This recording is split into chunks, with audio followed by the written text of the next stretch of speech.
Hello everyone and welcome to another Dragon Stompy video.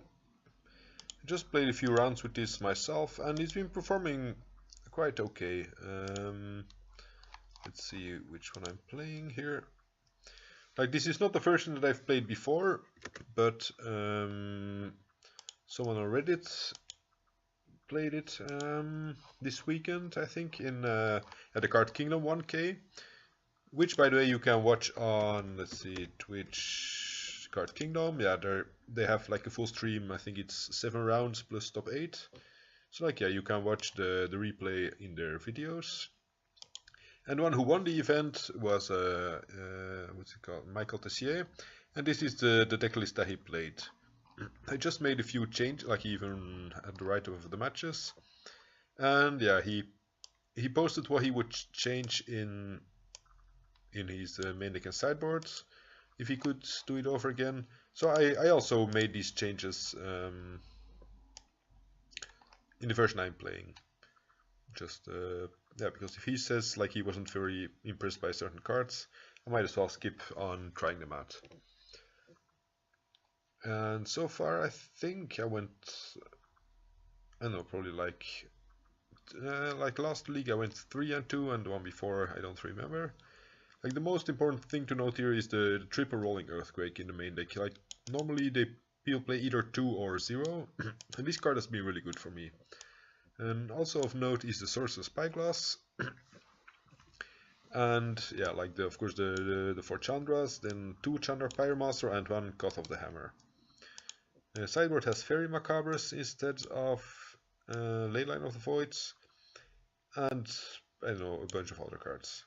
Like, this is a really weird one, but basically, like, against grindy control decks in late game you don't have hand anyway. So this reads yeah, 2 mana, counter non-creature spell every turn. Seems reasonable. I've never gotten to playing this, but I mean, I guess the upside could be big in some matchups. Well, it has a triple Snag Bridge, triple Trinisphere. And like, another thing that I've also liked is like the Lotus Petal, because it gives one more chance of having a turn 1 Chalice or turn 1 or 2 Blood Moon. And sometimes it's even better than the Crow Mox, because at least yeah, you don't have to pitch a card. Like, it's only a single use you get out of it, but that's often the only thing this deck needs anyway, right? Like, explosives turn 1 or 2 and then you have time. So sometimes it's just better that you don't have, like, if you have double Blood Moon in your hand and you need to put one under a Chromox to play the second one, then if it gets forced, that's just yeah. Like, it wrecked me last game I played just a few minutes ago against Louis CBR. Like the first one got dazed, then my Chandra Pyromancer got dazed, then I had nothing going on anymore. Like, if I would still have had the second Blood Moon, I could have played it around the daze the second turn. Actually, I couldn't have played it around daze because I had the Lotus Petal instead of the Chromox, like in the theoretic scenario. Still, like, I wouldn't have been one card down, and I lost the game with, like, if I had drawn one more card in that game, I would have won, like, if I looked at my top deck. So, or maybe not won, but at least drawn, because Rolling Earthquake deals damage to everybody. And like, yeah, resolving the Chandra Pyromancer would have been a big thing in that game. So yeah, that's the risk of playing Chromox. So I could even see, I mean, I'm no expert on Dragon Stompy, but I could even see playing like 2 Petal and 3 Chromox, for example, for exactly that reason. And what happened to our opponent? They did not join the game. It's probably about time that I stream the Candelabra Enchantress deck again. And yeah, like, I played League with it I think yesterday, but I didn't record it because sometimes I can only play like 1 or 2 games, then like the next day only 1 or 2. And yeah, like, I prefer only recording matches where I play all five games in a row.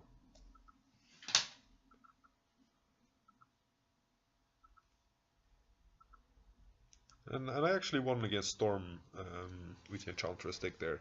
Might have been lucky, but like opponent got a bit mana screwed, and I got to Leyline Helm kill them out of the sideboard. That's one of the reasons I like the Leyline Helm in the sideboards, even with what's it called? Where is the deck? Blue Green Enchantress. I don't remember exactly which one it is. Now, like, okay, I did update the deck a bit after this, but still having the Helm of Obedience means that, like, with the Resting Pieces or with the Leyline of the Voids, then you have an alternative win condition to kill them quickly. Because you don't have time to go through the whole bounce everything against Storm. Yes, against Davey, I would like to play first.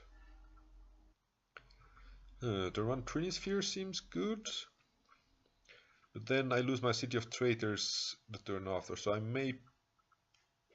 think I'm gonna keep this, but it would have, like, it really depends on what my opponent is playing. Like, if they're on Storm, this Trinisphere is gonna be great. Like, they don't get a chance to discard it, but against more grindy decks, I probably want to play a Mountain turn 1 and then play something turn 2.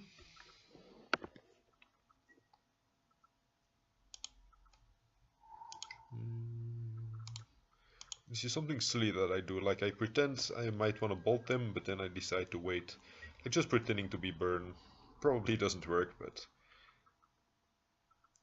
pretending to have like a 1 mana red spell might make them think you're something else. You know.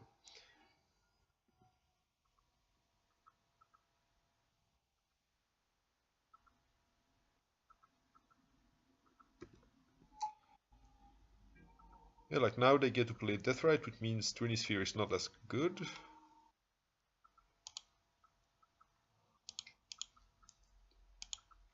But at least they can't daze this. I mean, they can daze it, but a Spirit Guide. Actually, if they daze this, yeah, and I Spirit Guide it, that means they can't play a 3-drop next turn. So basically they can't play anything next turn, so if you draw a mana source, this Chandra is 100% sure to resolve. Which seems good.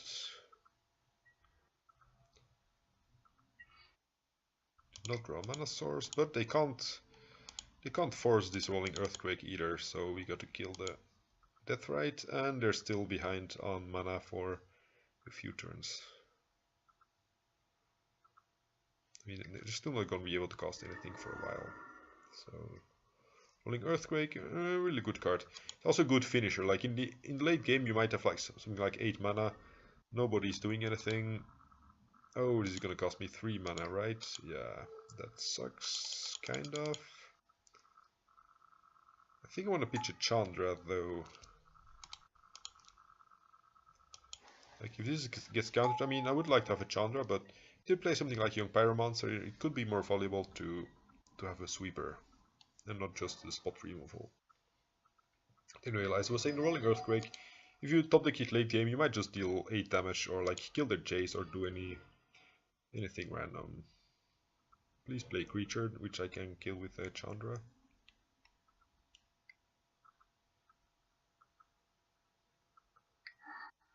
Ooh, Hinted Turek, okay. Bad opponent. They probably have Abrupt Decays in this deck. But I'm still gonna put the choice on 1. Like, they could even have Tarmogoyf, but at least we got a Snaring Bridge for Goyf.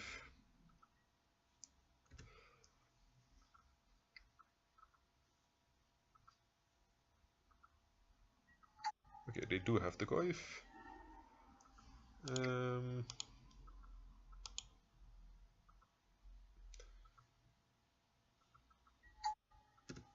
Maybe I should have put the Chalice on 2. Not 100% sure, but they probably still play more 1-drops than 2-drops, right?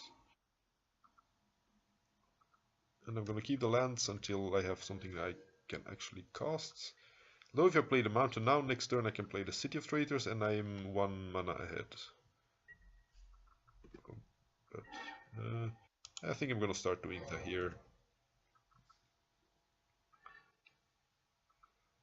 Because now with the second mountain I can actually start gaining, like getting ahead on mana again by playing out my mountains first, and only then the City of Traders. I guess I just play out the Trinity Sphere, so I don't get screwed by my Snaring Bridge later in the game. I mean, it's very unlikely they'll ever abrupt decay my first Trinity Sphere, because they have like 2 better targets. Yeah, and Snaring Bridge main deck is really good. Like, I really like the version with the bridges. Because like the old version of Stompy would probably lose a lot to like random Tarmogoyf beatdown. So going for the Chalice on 2 here.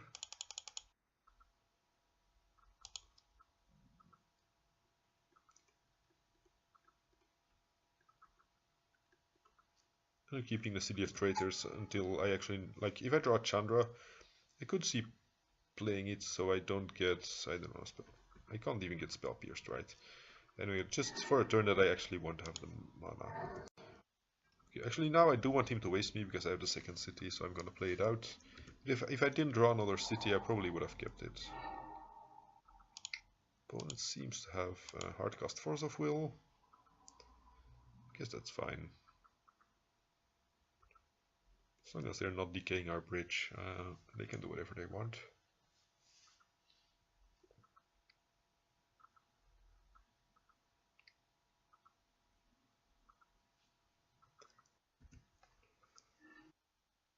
I think at the point where I get Chalice on 5, I should probably be winning the game. But that's not gonna be for now.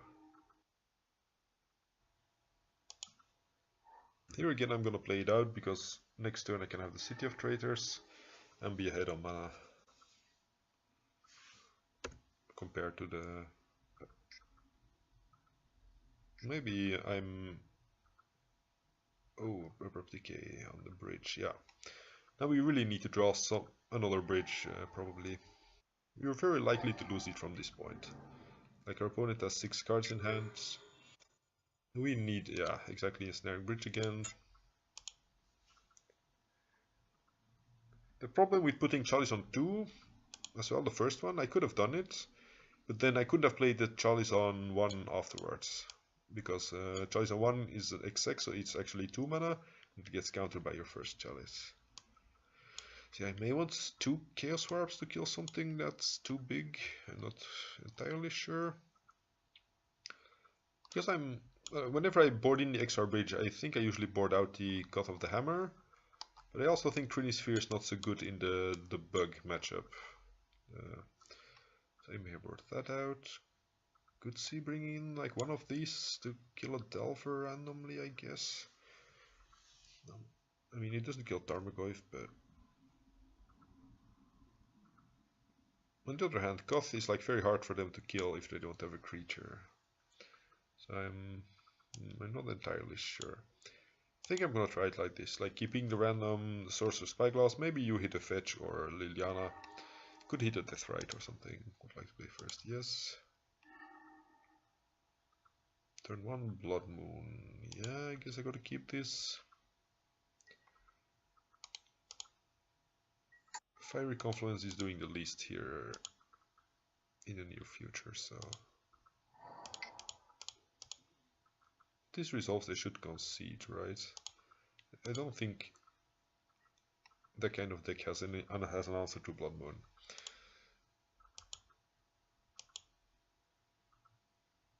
Wait, I did not board in the last Chaos Warp? That's interesting. Why not? I don't remember. Nah, sure, I think it's fine like this. Sometimes against Abrupt Decays I might board out 1 Chalice, because Chalice is not as backbreaking as it is normally. But yeah, I think if I don't have anything else to board in, I'm just gonna leave all 4 in, just to slow them down. So this hand, like it has got a bunch of sweepers, but I think I still need something better than that. Yeah, turn 1 Chalice or turn 2 Blood Moon is fine. And I think because I already have a Chandra and a Fiery Confluence, I'm gonna bottom this Because if these lands get wastelanded, I could be in trouble. Like if I draw a bunch of lands now, I never get to cast a Chandra. Like I would need, I never get to draw like other planeswalkers. I'm gonna be sad, but your display is weak to getting dazed plus wastelanded.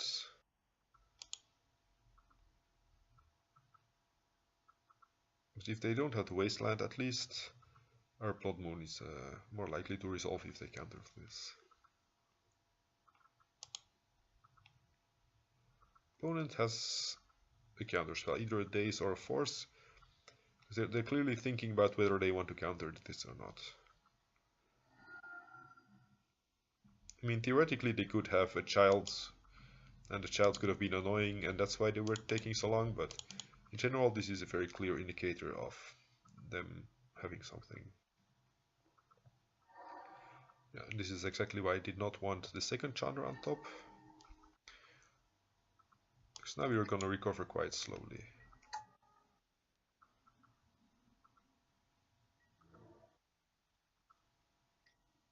But our opponent is down to 2 cards in hand.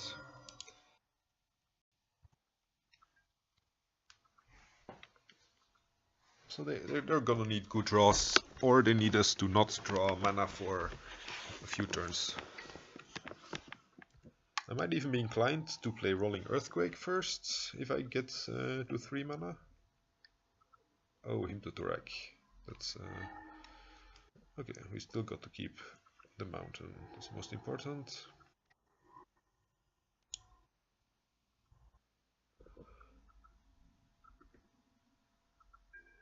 The opponent is not F6ing. Do I want to try to Rolling Earthquake? It's gonna be really bad against Daze, right?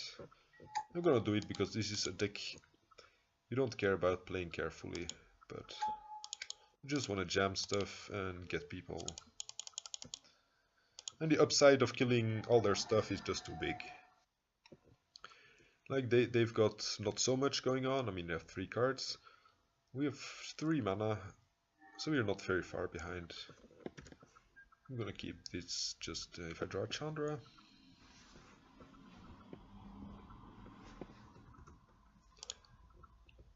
There was another reason to pitch a Chandra, like we might never have drawn the 4th mana, as we haven't yet, so then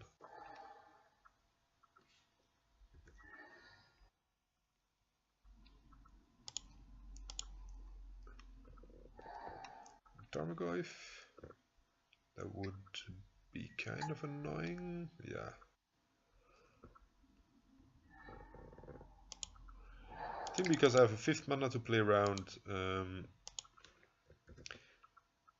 around Dazes on my Chandras in the future, I'm just gonna play this out as a blocker, because we could be dead in 2 attacks here if he pumps it to 7. Or like if this Delver flips.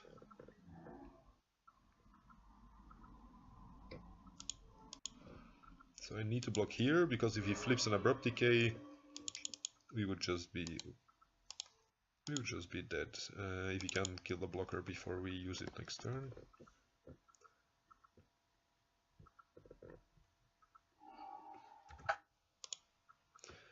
So we have 2 or 3 turns to find a Snag Bridge without them having Abrupt Decay. I mean, they've... Oh, this means they can still attack, right? Yeah. It just can't block. If it said can't attack, it would have been sweet. It might buy us a turn if they attack this first. I did not play a land yet, so I think I can just use the 0 and hope to get land or something that's not completely dead. I'm gonna cast this, you never know. Might be worth it. Probably not. If they kill this, Tarmogoyf goes up to 7, but it doesn't change the clock. They would need enchantment as well. So yeah, I think we still have 2 turns even if they don't kill the Chandra. But if they don't kill the Chandra, we might dig into an Ensnaring Bridge. So I think they should attack this.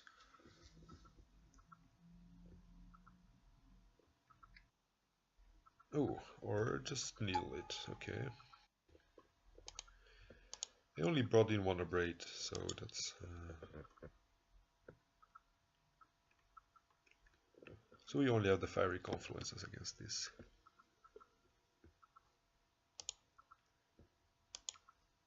I'm not sure if we did anything wrong here in this match, but yeah. Just this guy is very big, so it's very hard to kill for this deck.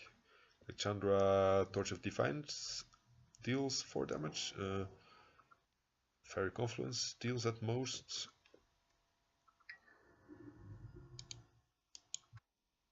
Yep, concede. And yeah, these Crow Moxes. Usually when see, it was just 1 card down. So if they didn't have the needle and just attacked our life, they could have Chandra'd into the ensnaring bridge. But anyway, what was I saying? Like, yeah, Goif is a beating usually for this deck. That's another reason to like the ensnaring bridge. I have not been too happy with Goth yet. Okay, Swar would have been out as well. Unless if they shuffled library and reveal another Tarmogoyf. That would be kind of funny, but not unlikely, because Magic Online seems to be really bad at shuffling sometimes, and just always gives you back the same card.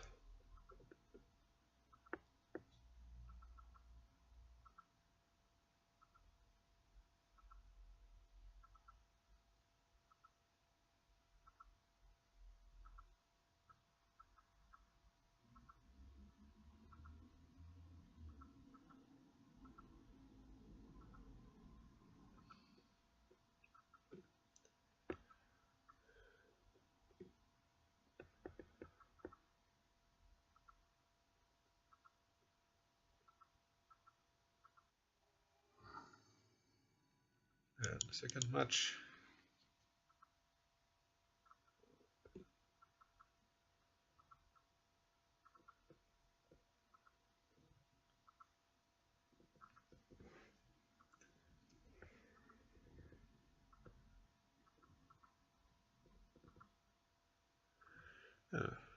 Our opponents are really slow at joining today.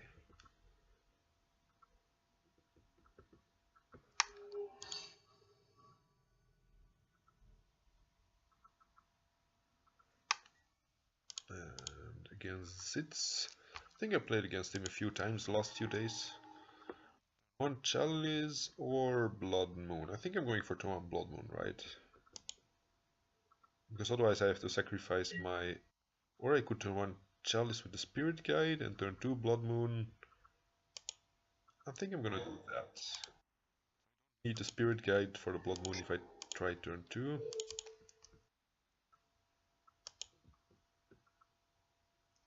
It does give them 1 turn to fetch a basic.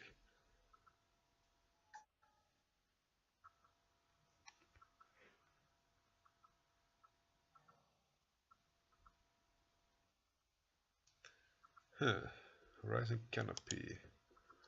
Either something like Maverick, against which these 2 cards should be fine, or something like Death and Taxes.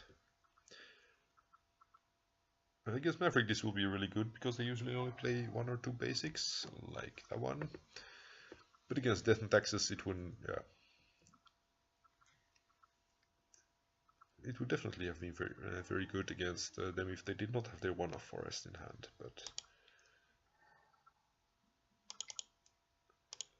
I think... Do I want a snaring bridge? I think I'm not gonna play it here yet, because if I draw a land, this Goth making tokens, yeah, that's also one of the really awkward interactions. Like this Goth could really be a quick clock, and just using him to untap a land without being able to attack, I don't know how I'm gonna... Ooh, this looks like a Kasali Pride Mage killing Blood Moon. So we need to draw land to kill it with Confluence. It could be a Galactique, and I don't know if we have a way to get rid of Galactique. Yeah, Galactique. Oh, that's bad. Yeah, this card is just gonna wreck us. Like, I don't think we have a way to empty our hand here.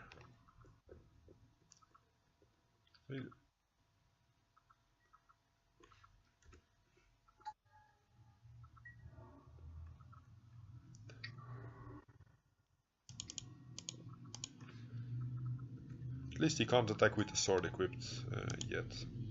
But let's see, get a dig. How do we stop it? Probably not. We need to play like a Magus and then block it, but I'm sure he's not gonna attack without this equipped. Like, there is no way we're ever gonna get these two cards out of our hand without a Chromox. I think we basically just lose. So in the sideboard we need a Braids and Chaos Warps probably.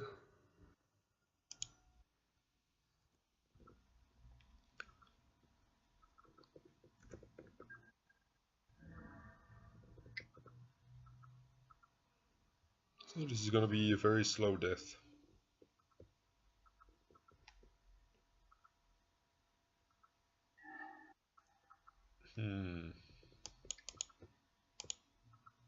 Actually, I can't even play this, right? No. Galactic says no. Because it has X in the cost. Yeah, them having the forest kind of sucked. But I don't think playing turn on Blood Moon would have changed anything. Like, they would still have drawn the forests, naturally.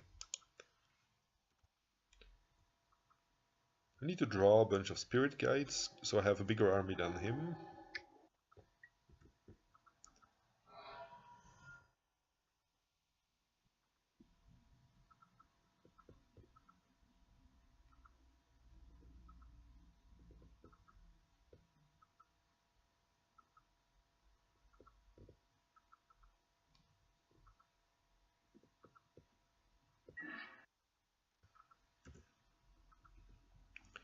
Here we could technically equip, but then if I find something to cast, like if I draw a Chromox, he can't attack anymore.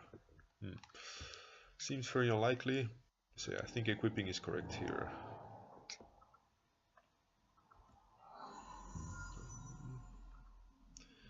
And this is not going as expected. Leak in general. Please, Chromox. It would be funny enough. Nope, we did. That's what you get for playing silly, hateful cards. You also die to your opponent's hateful cards. So definitely want the Braids. Probably want Chaos Warp. And I'm not exactly sure what kind of stuff they play. So these are a very big maybe. And I don't think I want so many ensnaring bridges. Like, they do have Knight of the Reliquary, but they also have a lot of artifact hate, so I don't want to rely on that alone. They do have big stuff, so I don't want Trinispheres. Blood Moon seems fine, Magus seems fine. Also, I'm not sure I need all chalices, because it's not a blue deck, like they're not relying on all the cantrips. So I'm definitely cutting one chalice already.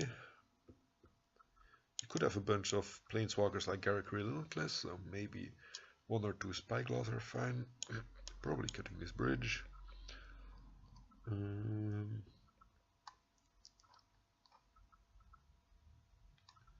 one of these. I'm not. Let's see. I'm gonna do it like this and get a Chromox. Yeah, I think I'm gonna take it a little bit more slowly. And take a bit more controlling role. Because they're not dead to the kind of stuff that we usually try to do, like we just saw. I think this hand is fine. Yeah. There's turn 2 Chandra, and I think I'm gonna bottom it because I think I would like to draw one more mountain in case of Wasteland.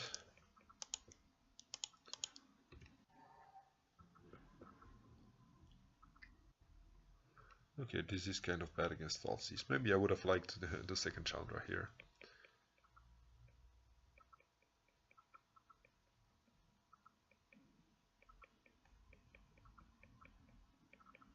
If I take Chandra, I think I'm not playing out Ancient Tomb, because then I'm opening myself up to Wasteland, but I don't want to cast any of these two cards yet before they play creatures. I mean, this just as a 6 damage spell is kind of...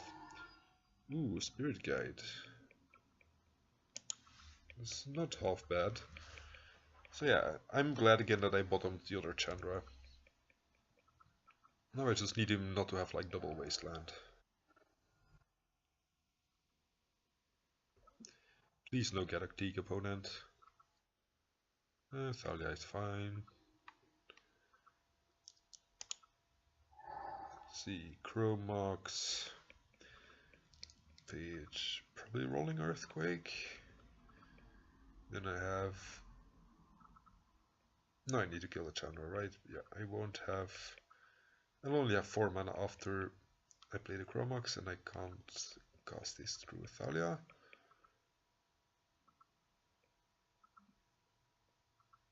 And if I play the Chromox now, pitch Fiery Confluence and then cast Rolling Earthquake to kill this. If they have a removal spell for the artifact, I'm not gonna get to cast the Chandra. I don't think I'm just going for a big Rolling Earth here. Like, it could be dangerous, making it bigger than necessary, because he might be more aggressive than me, so my life total might be more important. But whatever.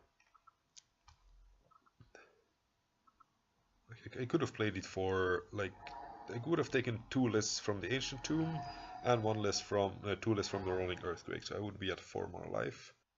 My opponent would be at 3 more life. No, at 1 more life. Oh, it's a 4/4. Yes. It's exactly... I like it.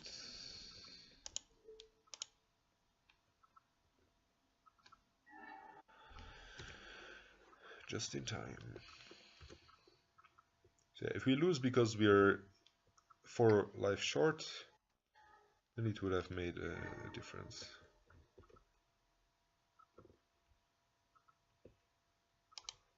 I think here I'm gonna exile, see what's going on first. So if I play Blood Moon, I'm not gonna cast Fiery Confluence yet. He's gonna kill the Chandra. He already has a Plains and a Forest, right? So yeah, I think there's more value in killing the Chandra. 1 damage to each creature and 4 damage to my opponent.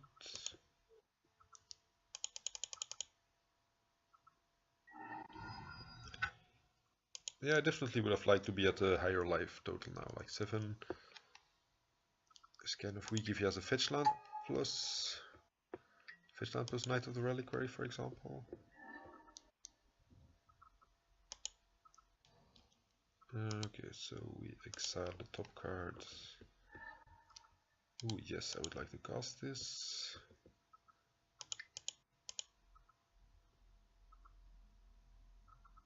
I think just for 2, right? Yeah, otherwise I'm gonna be only at 1 life if I use Ancient Tombs. Like, I'm gonna take 4 more, and no, I'm actually gonna take 8 more if I go for the full. And we might end in a draw, probably. No, I do it for 6, so he would be at 1 and I would be dead. Yeah, no reason to do that.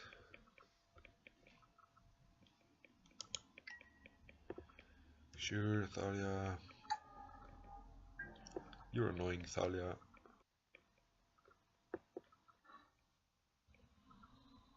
I think I'm just gonna kill it and cast a second one.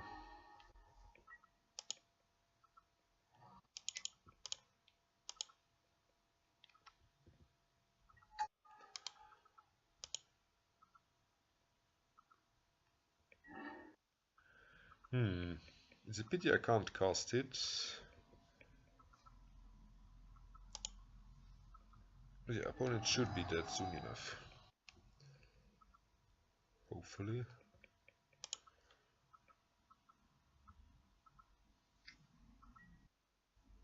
This tracker is annoying. I think because we're not guaranteed kill here, and he could have a fetch land to make 2 tokens, sacrifice them and deal 5 to us. I think I need to kill this here.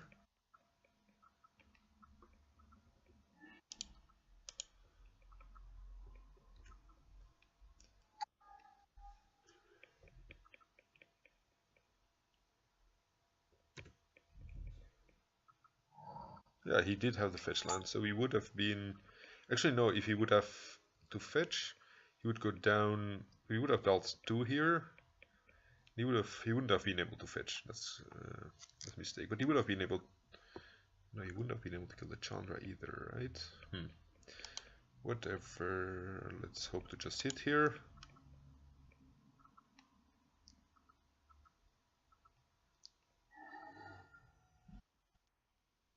Okay, opponent can't fetch anymore.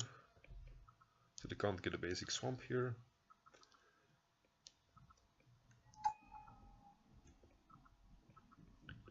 I guess they don't have a way to kill us.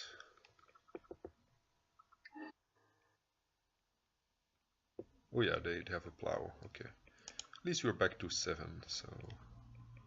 They can't kill Chandra. Chandra kills them. No, they can gain 2 life.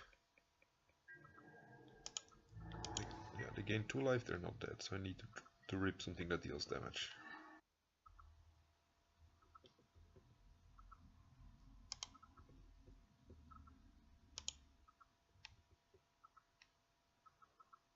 Come on, Fairy Confluence.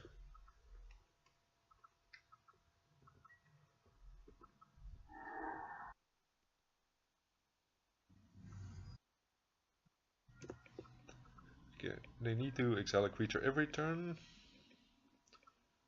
Like they have Thalia, Knight, yeah, they have enough targets, so...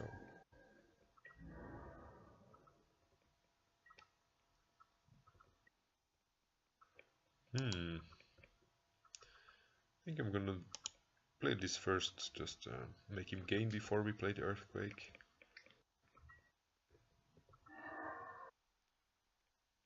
And I could make this end in a draw here, I think, but that's not...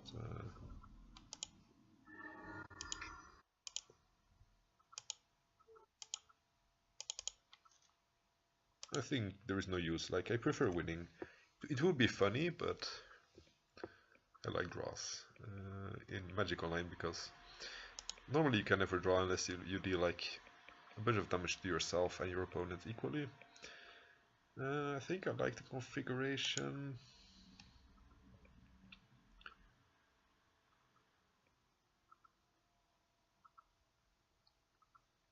This might have been a matchup where if I had Leyline I might have brought it in, or at least a few copies.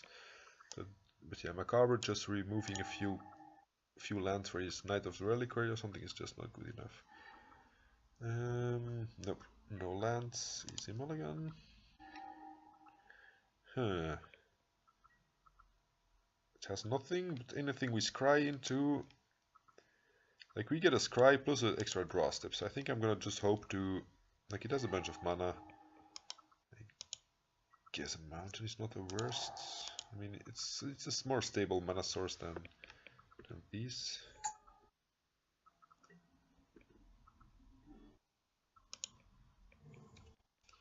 I'm not gonna spend like all these cards just to cast a Fairy Confluence and kill the Deathrite.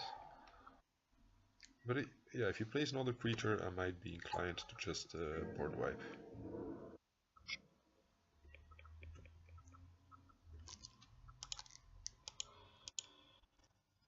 Ooh, Blood Moon. See, if I play Blood Moon, I can't get wastelanded. But it means next turn I won't be able to kill these 2 creatures either. So I think I'm just going to Confluence here. 1 damage to each creature. No, 2 damage to each creature. 1 damage to my opponent.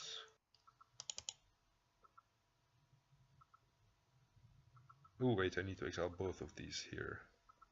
Huh. I guess I'll just do it. My opponent has only 3 cards, he gets to waste us.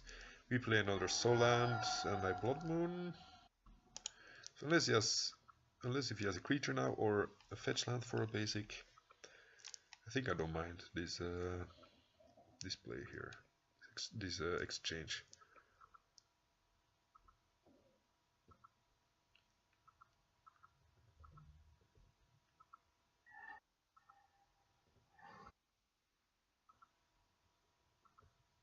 Thalia here would be really bad, obviously, because then we couldn't cast Blood Moon next turn, and then we can get wastelanded again.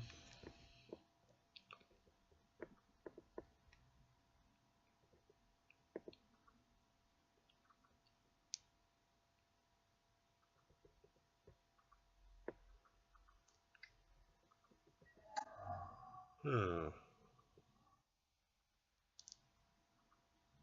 I guess I still need to jam the Blood Moon, and then hope to draw like one more mana source for the Chandra, which should be fine. Like, this is not a big clock, like need to attack for 7 more turns. Another reason to dislike Chromox. If this had been Lotus Petal, we would have gotten there. I think opponent, if they gained life here, and we bricked on lands for a few turns, he could actually have made this big enough so we wouldn't die to the... So it wouldn't die to the minus ability here.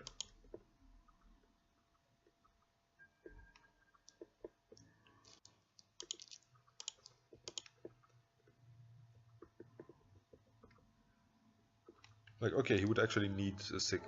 yeah, like, there are not enough creatures in the graveyard for it to matter, actually, so... I think I need to play the Chandra, right? Yeah, I could play a Braid first. I think that's not necessary, because then I still need to draw land in the end.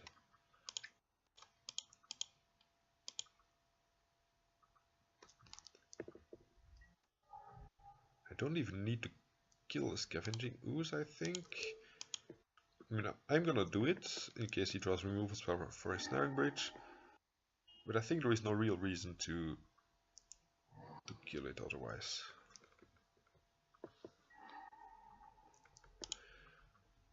A good thing to remember, like I made a mistake a few times with Chandra Pyromaster.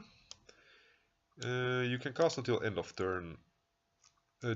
So you don't need to play. It's better to not play your land yet, because if you draw a land of Chandra Pyromaster, you get to play the land. But with Torch of Defiance, you need to play the land first, because you can only play it at the exact moment when this ability is resolving. So if you didn't play it land yet and you draw like a 4 or 5 mana spell,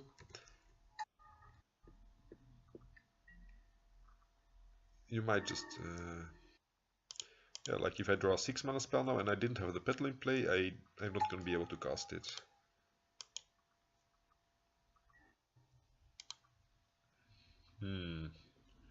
Either deal 2 or cast this creature. I guess because of Ensnaring Bridge it can't attack, so I might as well deal 2 this way.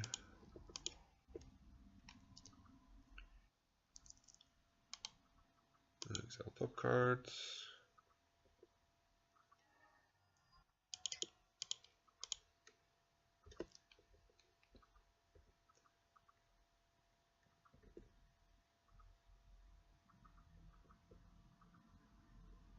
I guess in the end the Chromox was not the worst, because it did still allow us to play the Chandra. But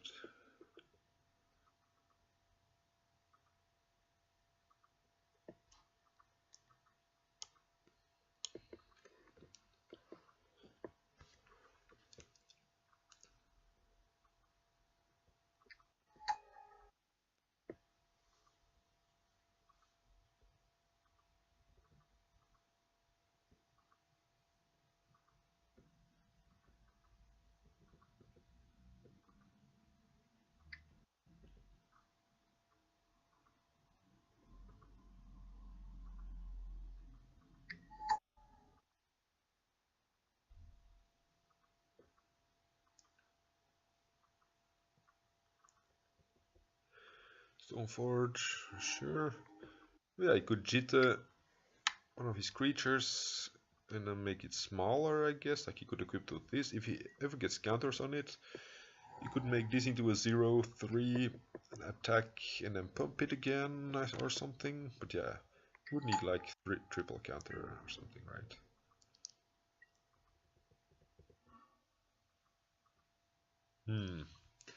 This here is tricky.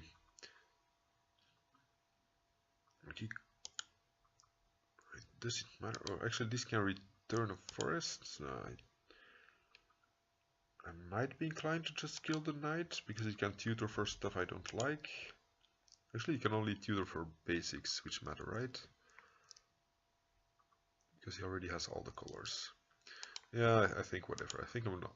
I'm just gonna keep dealing damage with this. Reveal mountain.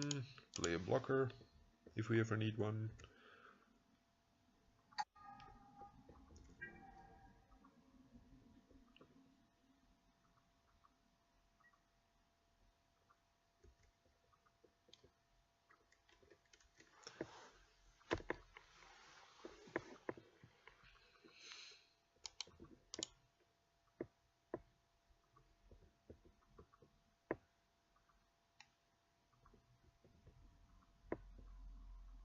It could get a basic planes, like tap this, get a basic planes, have like 4 different colored manas with a bird and script ranger or something.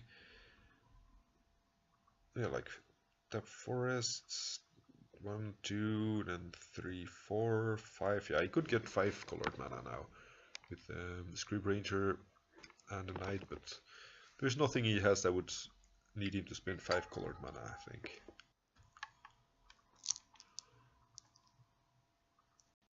Yeah, this, because it's more than just a dumb creature, it is kind of scary because you never know if it somehow makes them win the game out of nowhere. So yeah, play land first before doing Chandra.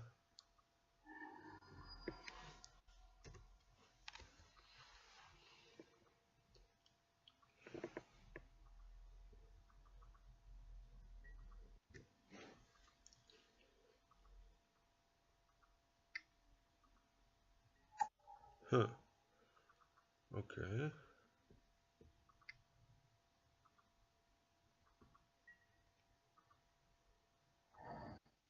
Oh yeah, okay, that's actually smart. Yeah, that's a smart trick. Knight of the Reliquary could get him some more clue tokens. Meaning he gets a few more outs to find like something to kill the Ensnaring Bridge. I'm definitely not safe yet. Like all he needs is Abrupt Decay, but I'm not sure if he plays black or Kasali Pride Mage, Green Sun Zenith.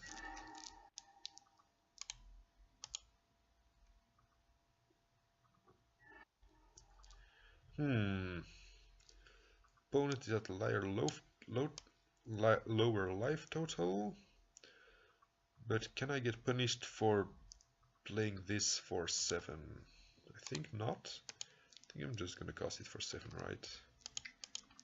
1, 2, 3, 4, 5. Oh, we can only cast it for 6. That means he can attack with a creature, because I don't get to...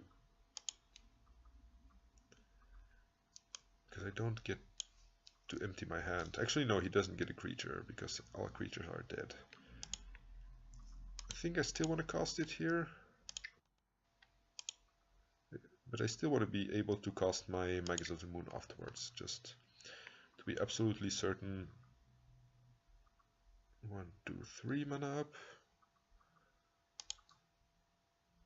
He can actually save his Knight of the Reliquary. Maybe I should have played around that. I mean, definitely I should have played around it, because now he can make a clue token, sacrifice it. I think I still lose the removal spell on the Ensnaring Bridge, because I did not kill the Knight of the Reliquary.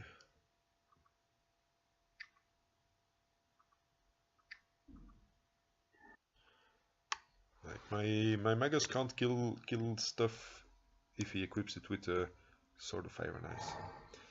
And actually, like, even this guy won't die because it has protection from red. Oh, he even saves the Tireless Tracker. Damn. I think I'm really messing this up here and giving him more outs to win the game.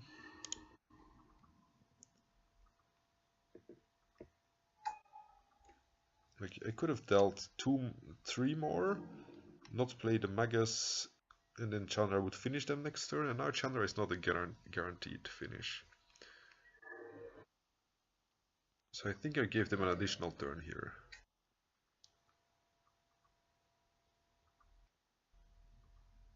Just like them drawing greens and Zenith, or Kasali Pride Mage this game here. They have like 4 Zeniths, so there's like at least 5 outs in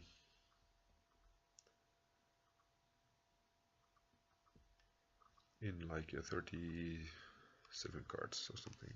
38 before he drew.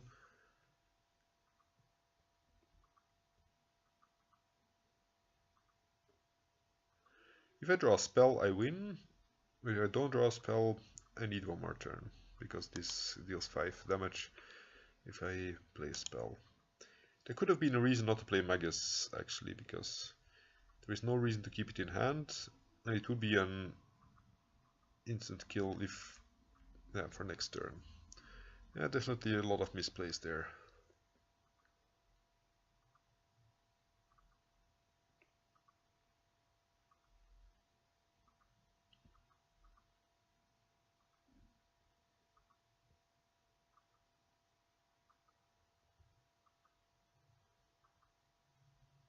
Like, opponent could have been at 1, and then I would have been able to finish them in 2 ways.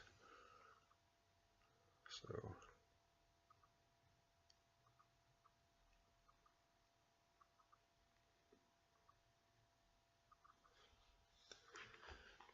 but if they had seen it, they probably would have played it already, so I'm assuming they don't have it.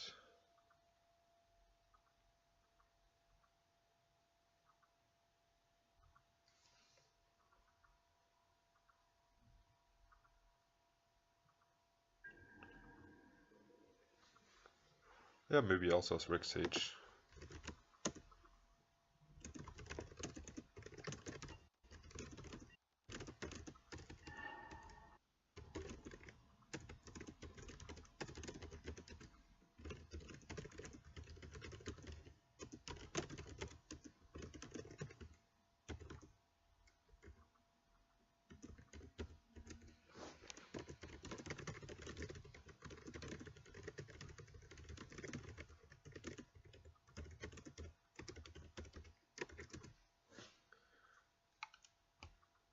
So, is there any reason to play the land here? I guess it doesn't matter.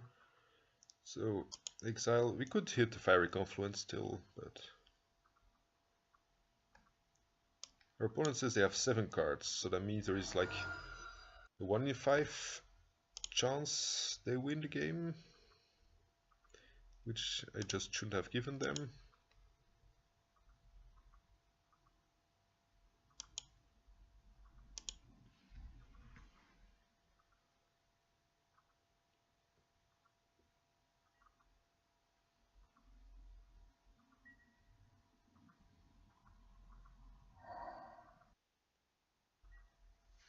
And actually I'm giving them even more outs here by giving them more Tireless Trackers, Oops,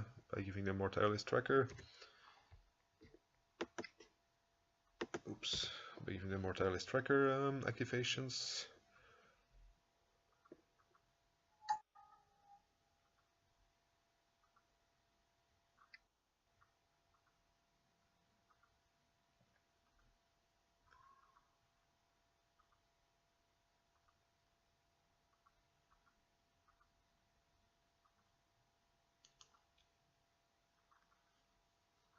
Okay, yeah, they can still sacrifice this, get a landfall trigger, draw 1 more card.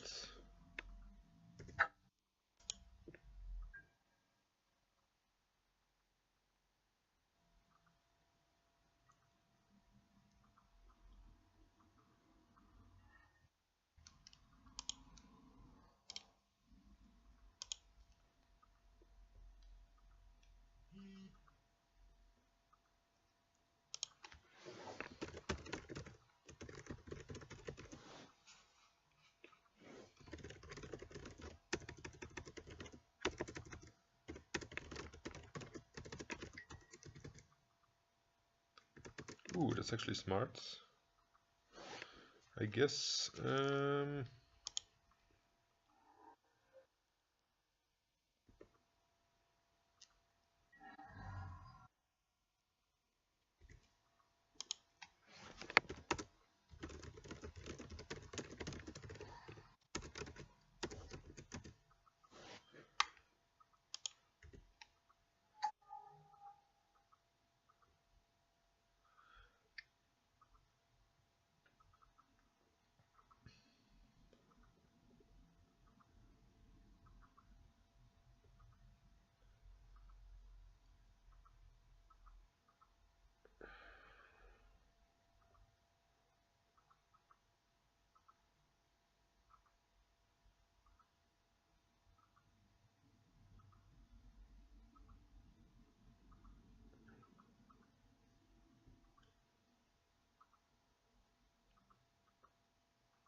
Opponent is gonna cost something. Are we dead? Nope, just equipping. Oh yeah, of course they have more turns. If we don't hit a spell here, they're only gonna go down to 2. They still have one more turn. Unless if this is like a burn spell.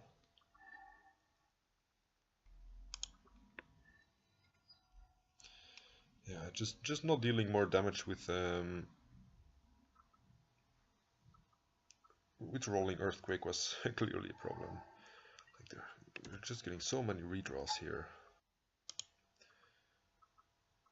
There's like a 1 in 5 chance of them having something, but then every time they draw a card, they draw more lands, draw more cards, so they have already seen 7 cards, so statistically, the chance is quite big that they already would have drawn something there. So let's see, I'm gonna make an emblem here, and then double ensnaring bridge should probably seal the deal.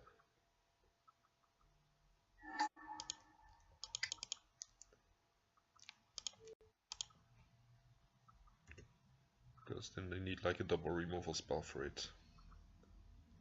Maybe they have another plow here. Plow the tracker, sure. At least this means they get fewer draws. Now this Chandra can actually cast me spells, which deal 5 damage with the emblem. So yeah, that's definitely screwed that one up. I mean, maybe he already had a plow, so he could already have gained life even if I played it correctly, but he would still have been at the lower total. Anyway, so I would still have killed him 1 or 2 turns quicker, I think.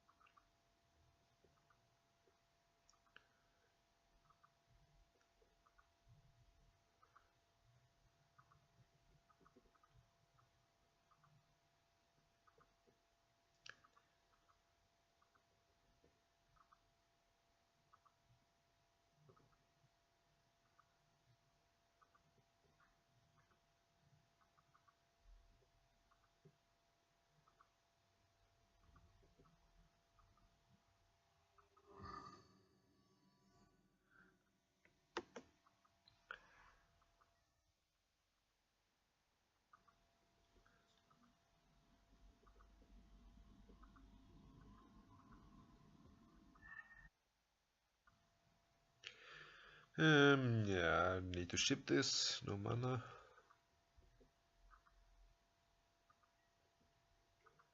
Mulligan. I guess I keep this. It has a chalice. Ooh, Trinisphere. I guess I want the Trinisphere.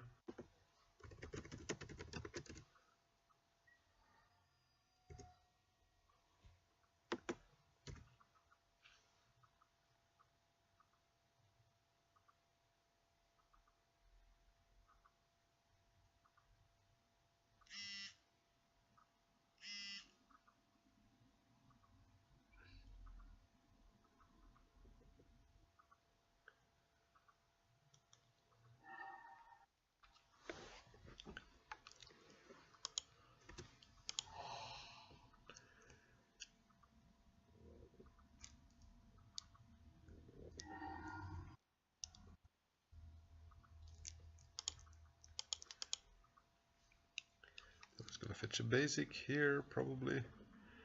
Like if there's Storm, you're probably better off casting the Badlands. And there be, like he could be on... No, oh yeah, if he's gonna take the Chalice, of course I'm gonna jam the Trinity Sphere. And if he's Storm, he probably can't beat that. Unless if he plays Burning Wish, but...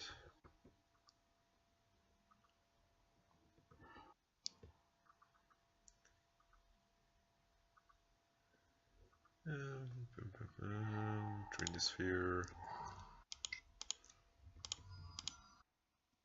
To...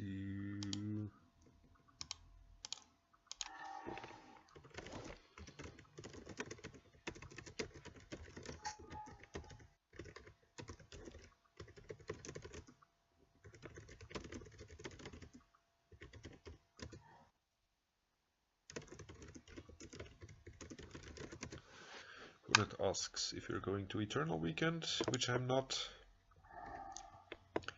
He could still be some kind of Grixis control playing a Badlands and Young Pyromancer probe.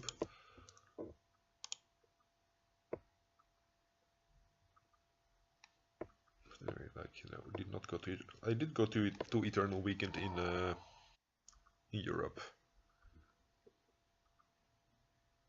in April, I think, in Paris, and went 6-3 with Aluran, which is not too bad, I guess. That was still like only good for 80th place or something, even with 6-3. So they are clearly on a Grixis deck that's not Storm. At least they can't waste us if they want to cast a spell. So that's something. So we could still draw. We could still draw a basic forest into basic mountain into a 4-mana spell. Definitely the 4-mana spell should be Fiery Confluence to kill this. Yeah, these kind of things feel horrible usually. After you play the Trinity Sphere, I'm still gonna cast it, I guess, and then pitch the Chandra.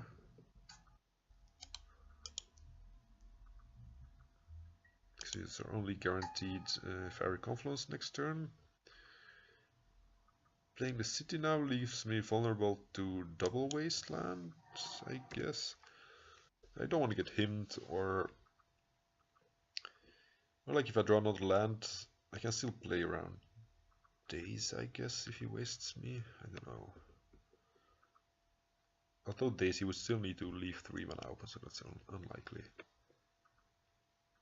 If he can get to flip the Jace, then he can also flashback Therapy, and he knows what we have, so...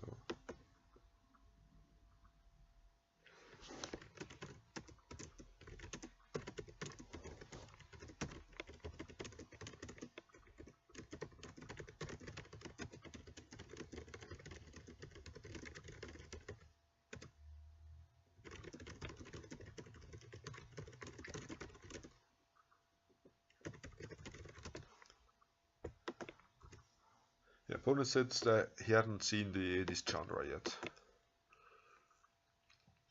Since the Torch of Defiance came out, but yeah, so I answered him that since the Snaring Bridge version without Rebel Masters is getting popular, like people play more Planeswalkers.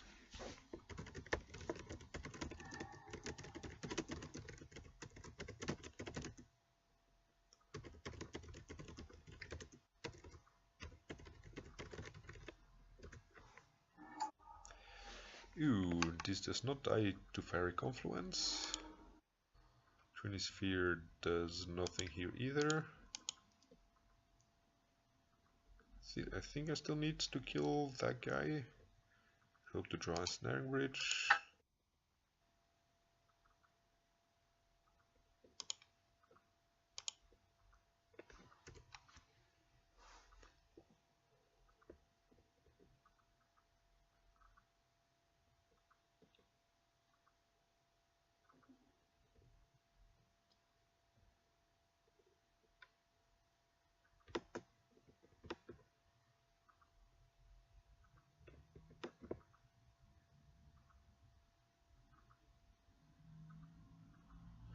Here rolling Earthquake would have been definitely superior, like being able to kill also the Gurmak Angler.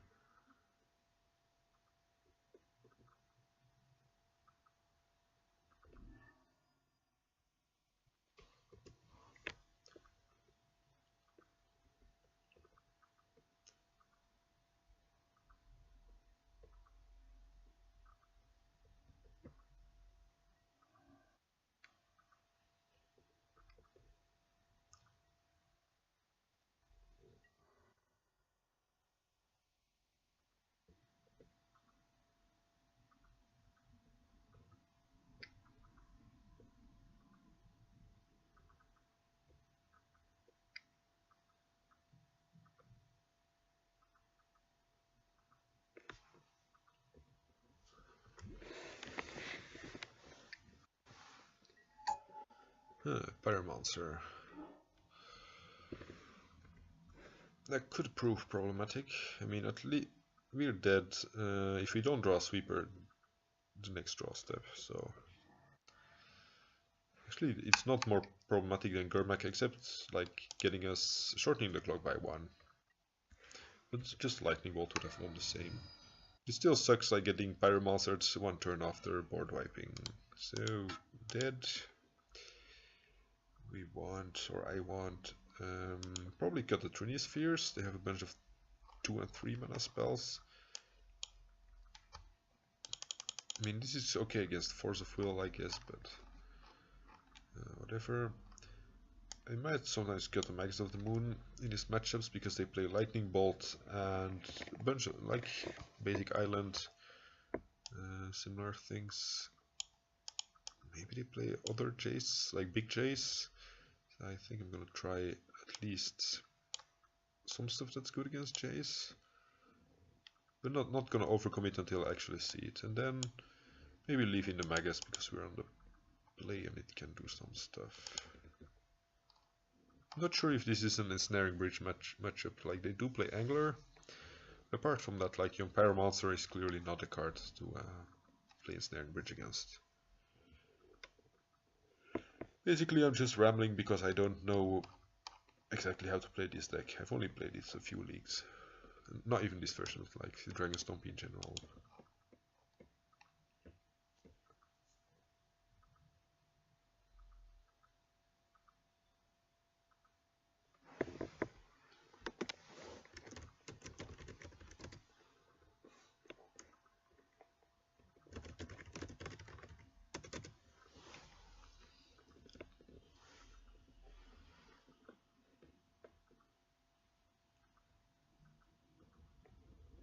An opponent is asking about the Trini Spheres, whether it's like a 1-off or a 4-off.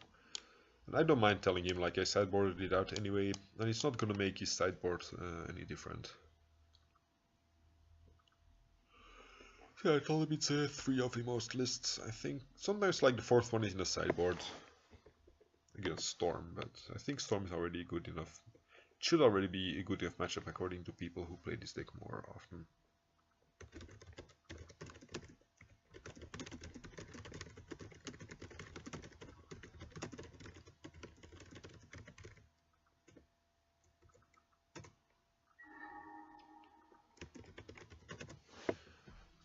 Yes, we'd like to play first.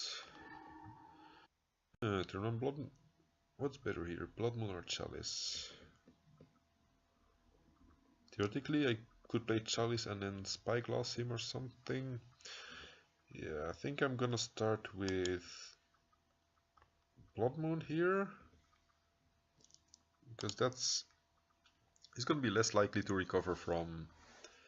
Like, if I give him 1 turn to fetch a basic island, he could maybe find an answer for the Chalice in the end.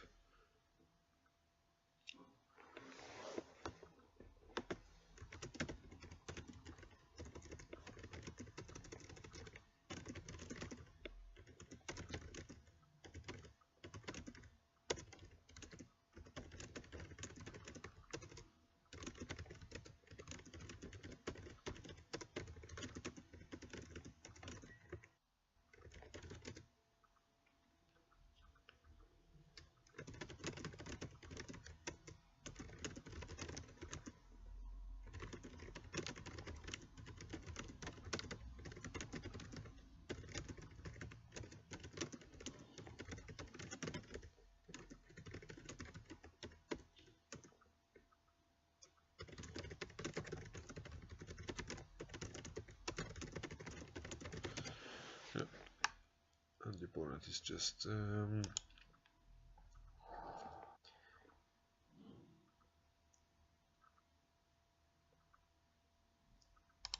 I think I'm gonna do it with the petal. It might be the wrong idea, but if I play the Blood Moon with the Chromox, I need to pitch my Chandra, and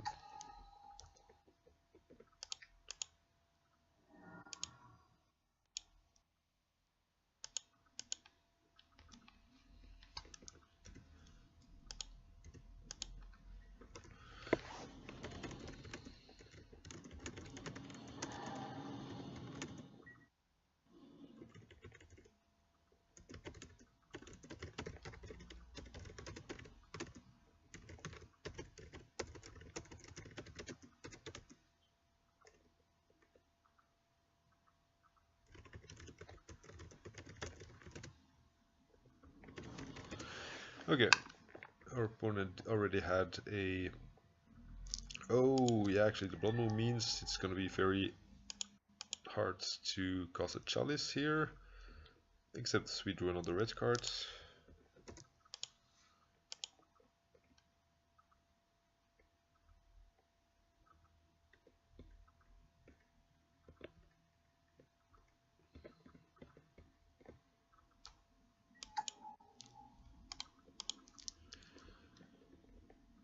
I think I'm chalicing here.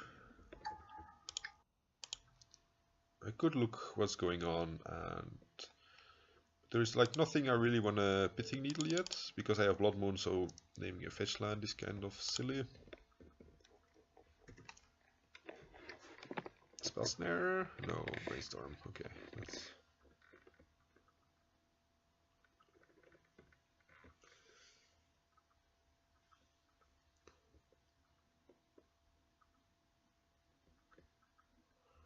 So we need to draw 2 more lands.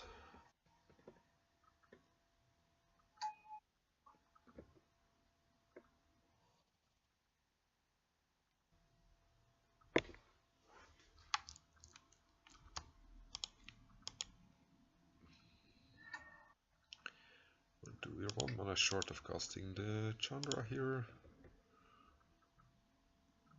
If nothing else, I guess I should name something like... Ooh, they're getting quite close to Kolaghan's Command, which is annoying if they make me discard one of these 2 cards. So I need to draw the land. I need them to not draw a black source, I guess. Yeah, by the way, I need them to not draw like a basic swamp before we get to play the Chandra. I guess I'm naming Jace Prince Prodigy because I'm sure he's in his deck. I'm not sure about Chase the Mind Sculptor yet. That's like very far from coming down already, because he needs like a second basic for that. But what was I saying? Oh yeah, like finally with the latest updates, apparently they changed the look at target player's hand. Like here's this look. It's still added to the reveal zone. Before you needed to write down the cards manually. 1 mana source. Me. Oh, actually I can't cast this because then I need to pitch my Spirit Guide. At least I'll have something to discard to Kolaghan's Command.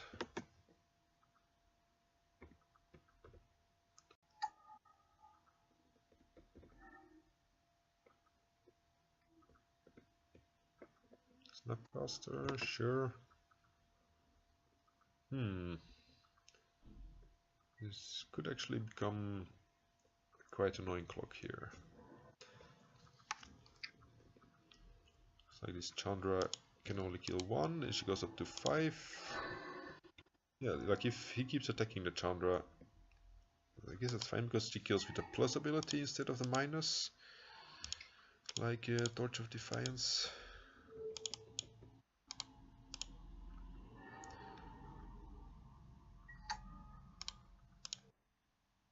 So choose him, choose Pyromancer.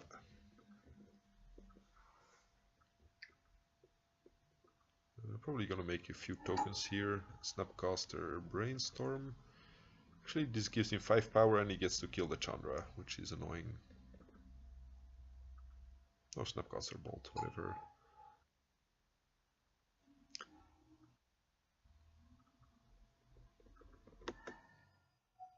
Oh yeah, no, it even has 6 power. Yeah, definitely not safe yet, due to the Snapcaster. Without the Snapcaster, I think it would have been fine, because Chandra would have been able to slowly pick off his creatures.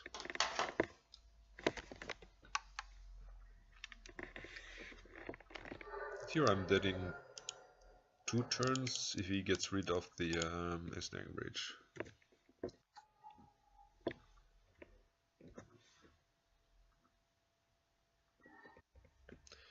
Chalice on... Can I put it on 3? No, I think I'm gonna put it on 2. And hope he never draws...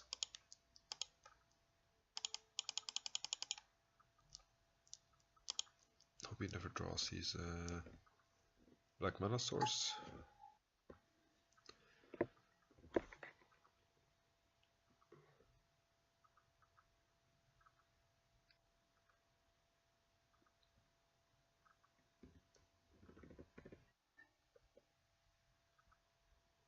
Oh, Detection Probe, sure. I guess I should play the Chromox here. I mean, I guess taking 2 damage is not the worst, right? At least it protects me against the Golgaz command somehow. Like if I draw another Blood Moon, at least I can make some money with it in the future.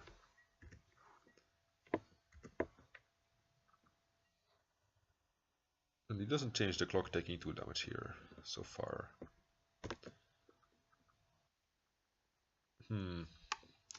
Take 2 more, I go down to 6 and I'm dead in 1 attack. So I think I don't want to take the hit here. Then I take only 6 and I have like 2 more attacks to go if he kills the bridge.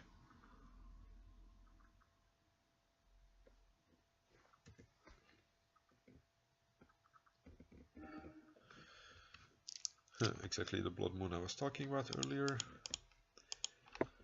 That I would have liked to pitch to the Chromox. I mean, I guess this is better against Hydroblast, but I have Chalice out anyway. So...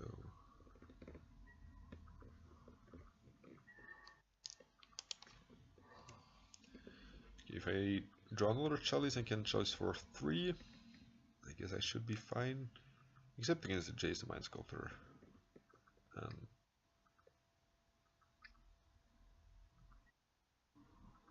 Huh. He probably did not register that. Oh yeah, this is good. Revere Faf.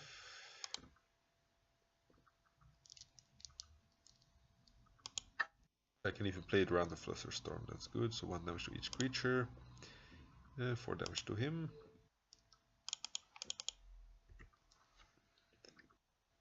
He's gonna Fluster me, probably. Actually, Flusterstorm, the first gets countered, so I only need to pay 1. Oh, he's gonna try to make the Flusterstorm bigger, right? A Lightning Bolt, then Fluster. The first copy is gonna get countered. I have to pay 2. I have to pay 2 and I actually have 2 mana.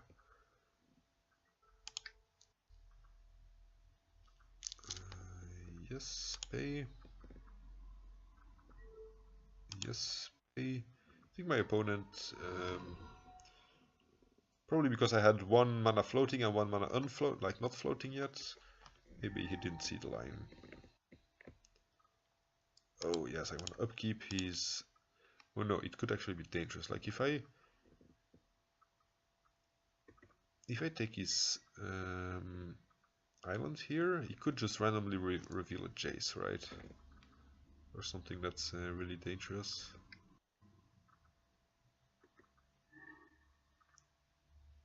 Is he testing if I remember my Chalice triggers? I'm not entirely sure. I could even use... okay. I could even use this to protect my own stuff against removal spells. So... Let's play creature here.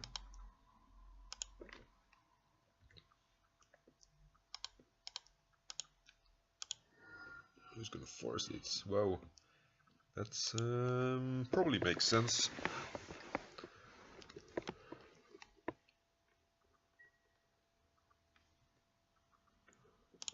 Maybe I want to check if he has a force or something by... I think I'm just gonna go for it here. Got to love some random reveal effect. Reveals lightning bolt. Okay, so we got rid of his blue source.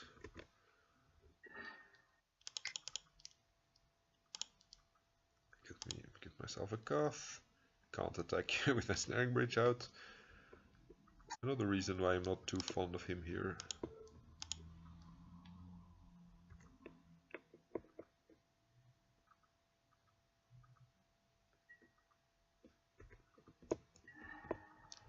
That's already better. I'm gonna float some mana here.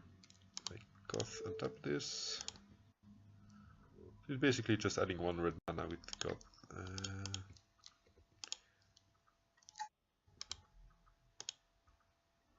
Reveal Snaring Bridge. I can actually cast it. I guess dealing 2 damage is not too important here yet, and having double Snaring Bridge means I think he can't kill me anymore. Chaos Warp was kind of good here, but it might be too anecdotal to rely on it for the future. The Snaring Bridge was actually really good here, right? Maybe I want all of them. No, I think I'm fine with this. I don't want to cut all the Sorcerer's Spyglasses. I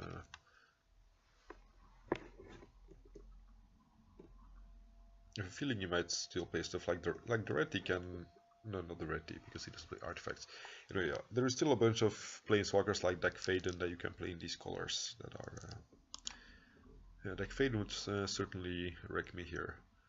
Like if he gets to steal the Snaring Bridge and then like have a big stacked hand, then he can just attack me, for example.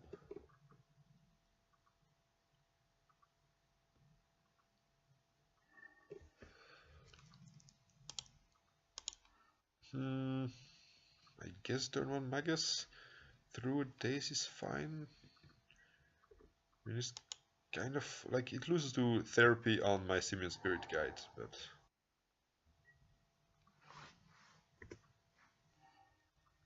or I could just play Sorcerer's Spyglass, but then he fetches in response, and with Magus he also fetches in response.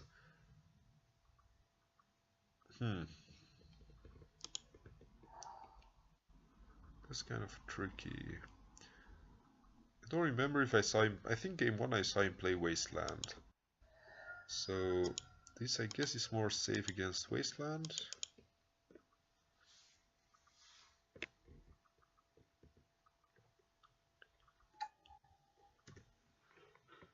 He did not fetch a basic there. Oh, maybe he has a bolt, yeah.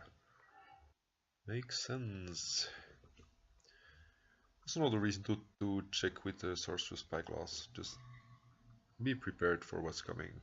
And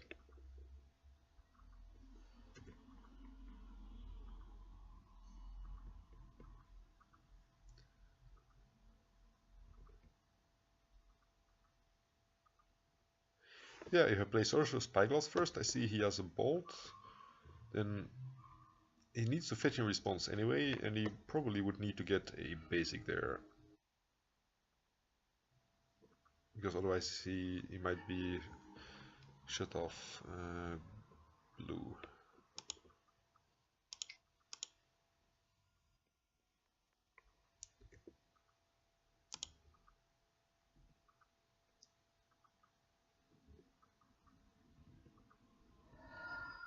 His opponent forces this. Oh, that's interesting.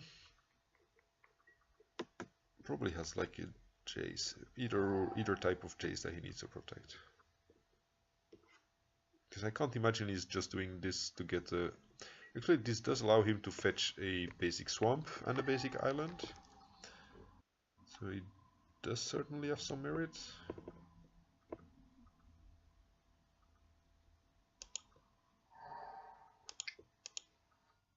I'm gonna cast this here just to get it out of the way.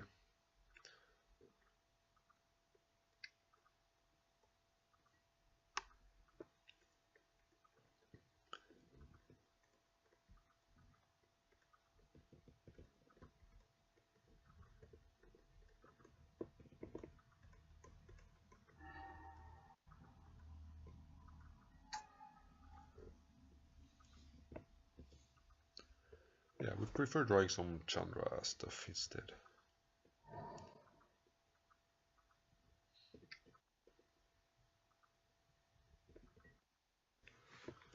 No, not my Chaos Warp. If I had played the Ancient Tomb here, I could have responded by pitching Spirit Guide and Chaos Warping random permanent, I guess. But then, like, if he had hit a Snapcaster, he could have like gotten a free Brainstorm. So I guess that would have been a loose play.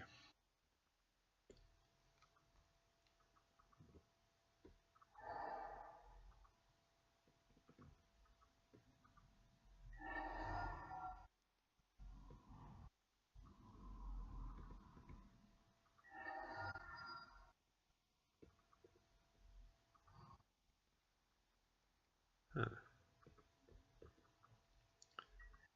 Snapcaster Thoughtseize, taking Spirit Guide.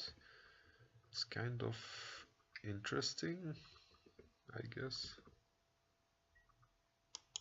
I'm gonna let him discard it. I don't think it matters whether it's in my graveyard or exile zone. I think keeping a Snapcaster for a Brainstorm next turn would have been stronger.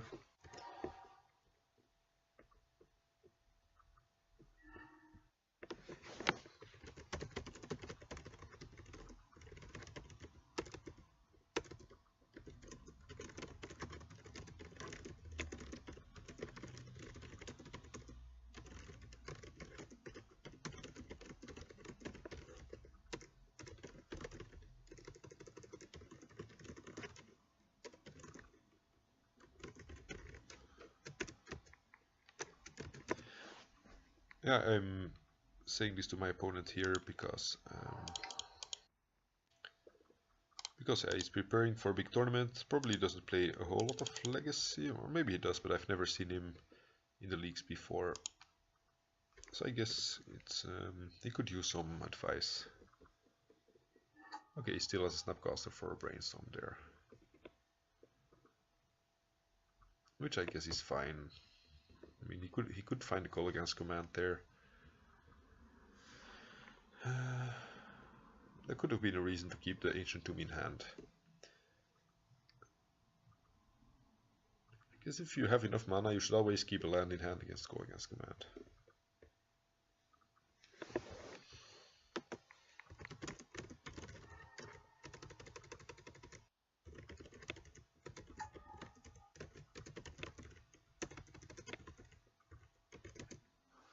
At least he can only kill either the Chalice or the Ensnaring Bridge. So that's something.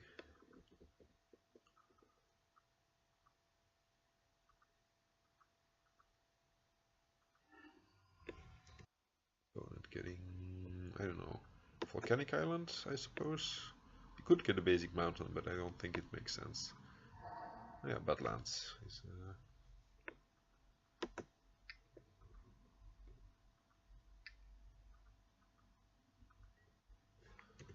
Fire Monster is fine. Doesn't do anything here.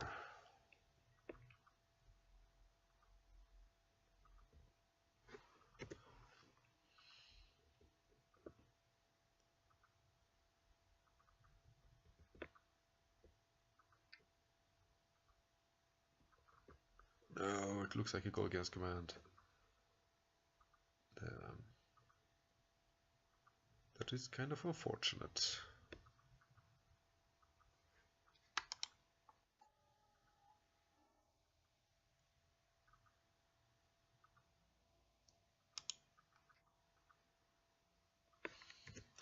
He could have dealt 2 damage to me there, but he chose to make me discard, which did not make a whole lot of sense. Here I have one turn to find the sweeper, right? Yeah, that's 6-7 damage.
Okay, we're dead to him flashing back Golgan's command, so...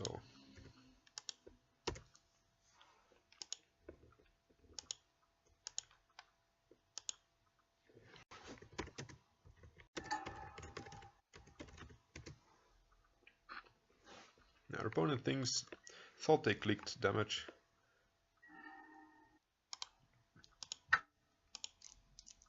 Okay, and we did lose to bunch of 1/1s.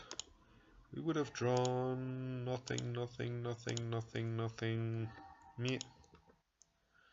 Okay, that's not a good start. I must say I was a lot happier with how the other version of Stompy played, like in the previous videos. With see which one do we have? Rolling Earthquake. This one only has two Rolling Earthquakes, but somehow the stealth. Like I would have liked to draw one there. I mean, not at the last moment, because then I would have died because I was at 1 life, but like one turn earlier. Still, there was something in this version that felt more stable to me. Like this has 19+5 mana sources, this has 19+5. Yeah, turn 1 Chalice, turn 1 Magus. Yes, I keep this.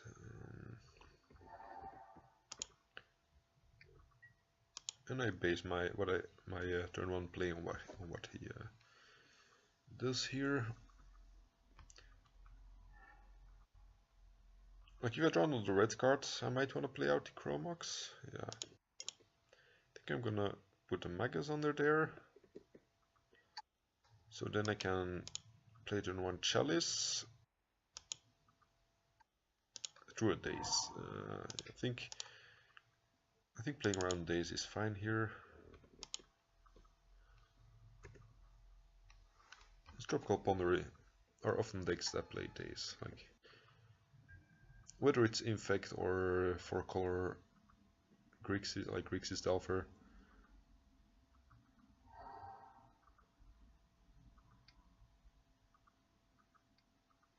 Okay, if it's a Tarmogoyf deck, then clearly Bloodmoon would have been superior.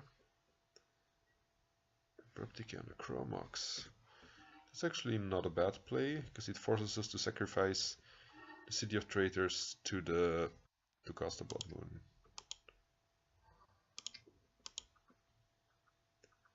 And we're gonna be behind on land quite a while if this gets countered or dazed, like a forced or dazed.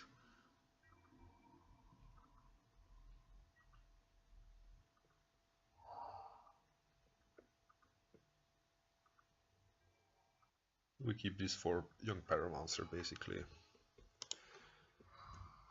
Because that's probably the only cards they still have to beat us. Actually, Abrupt Decay means there may be 4-color Levolt control, in which case they don't play Young Pyromancer, but they do play a few basics, like probably one island and one swamp. I want this to not get countered, so I'm gonna play Pyromancer first, just to bait the force. I think this is better in a vacuum. Okay, did not get countered. I mean, it's not bad having this in play either, so like, I'm not sad it didn't get countered, obviously.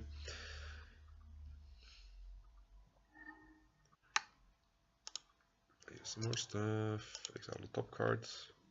Oh, I forgot I shouldn't play the mountain. Gonna play this, don't know why. Doesn't matter. Yeah, like because if you had revealed, if we had revealed a land here, I could have been able to play it off the Chandra and then keep my other the mountain in hand for my next land drop. So opponent concedes, and because of abrupt decay, like they're probably not Bug Delver. Like Bug Delver plays abrupt decay, but they probably would play more uncolor fetches to get a Bayou. So I'm assuming. Oh yeah, actually they have lightning bolt, so they're probably it could be 4-color Delver, like not entirely Grixis Delver, but like a splash for abrupt decay. I think that disappeared after Miracles got banned. So I'm gonna assume that they're on 4-color control. I think I don't want to cut all in Snag Bridges in case they're on like a true name plan, but definitely cut Trinispheres, maybe one Chromux, because this game might go longer. And they seem to be like destroying my Chromoxes aggressively. So another reason not to have all of those. They're not entirely dead to Chalice, so it wouldn't. And they do have bolts from Magus, so like cutting one of these would not be the worst. But like, this allows me to deal damage behind Snare Bridge, but like I'm also cutting a Snare Bridge, so I'm not sure how good it is. No, I actually haven't managed to play the Nobro Brooch or the Gearpug Eater Grid, so I'm gonna leave these two in just as a tryout. Like we're 1 and 2, so it's not like I'm gonna risk losing a 5 or something. Like maybe my choice is bad, but having a chance to actually play the cards and like see if they do anything is a good practice. I didn't mulligan this. Like it's a slow hand, but if he's the Leovold control deck, we probably have a few turns. Like we don't need to be all in on the first 2 turns.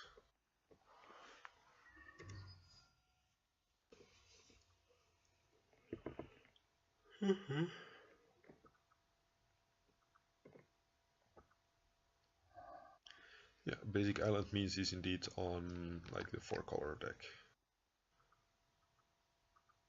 not on Delver.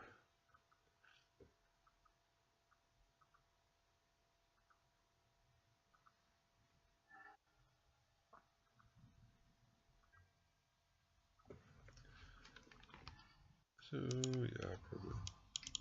Although of course cutting the Chromox also means that we have 1 less mana source in the deck, and we might lose to not like 3rd mana, probably.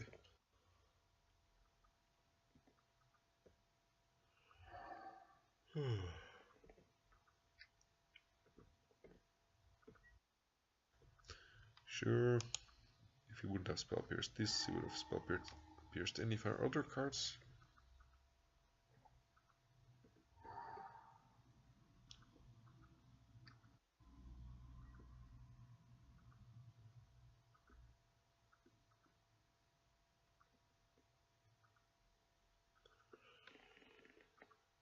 I'm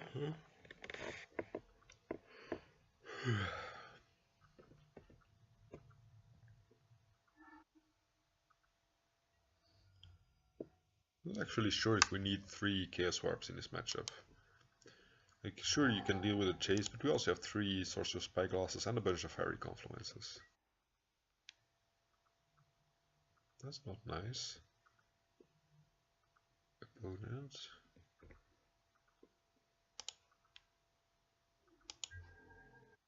I could Surgical or Chandras, for example, if he was a nasty person.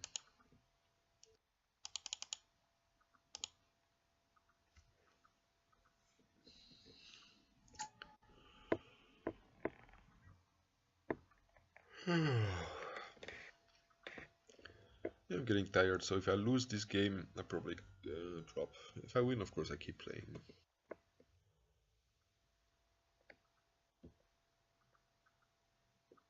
Abrupt Decay, sure.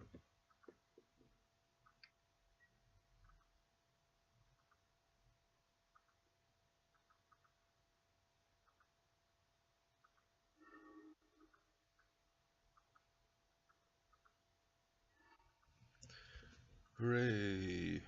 Probably getting countered, Spell Pierced, Tire Blasted, but might as well try.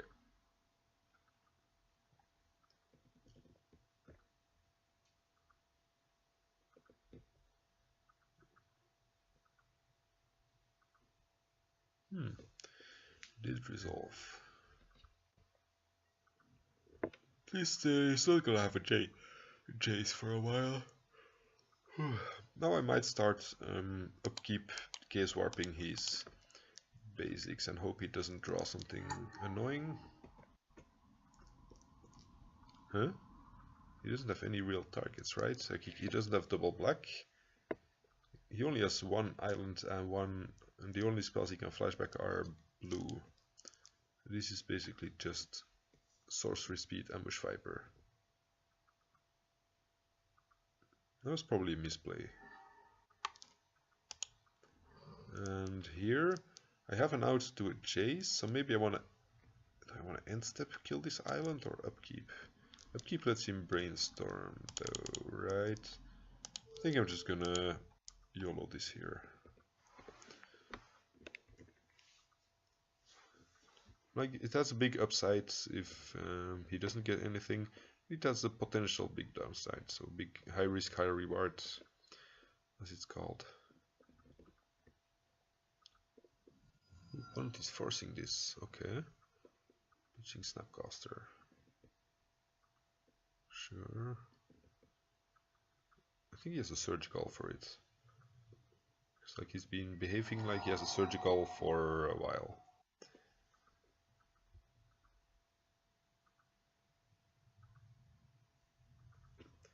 Probably should have paid 2 mana and not 2 life.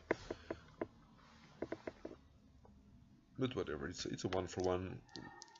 And we have an answer to like whatever he plays in the Fiery Confluence.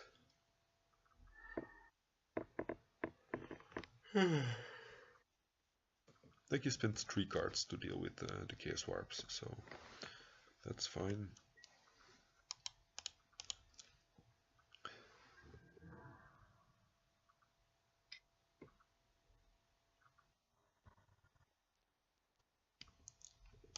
I think because he can't cast Chase with just one island, like he can still Deathrite us. Maybe I should... Yeah, I think I should just play it safe and wait one more turn if he finds a Deathrite or something. The Snapcaster isn't really pressuring us, and I don't want to be left without an answer to Deathrite into Chase, for example.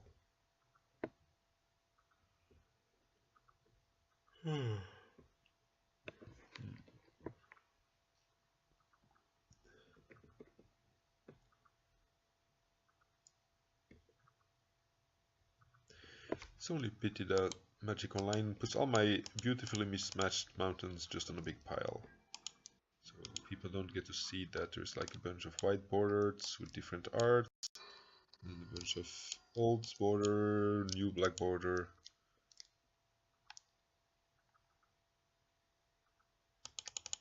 I think I'm gonna jam this. Like I said, this still an out to Deathrite and or Chase. So yeah, if this gets countered, like Spell Pierced, it's not gonna be happy about it, but it's a fast win condition, and this card is more important to keep for the late game. Okay, sure. Another Snapcaster. Okay, he really doesn't like Snapcaster with nothing to flashback.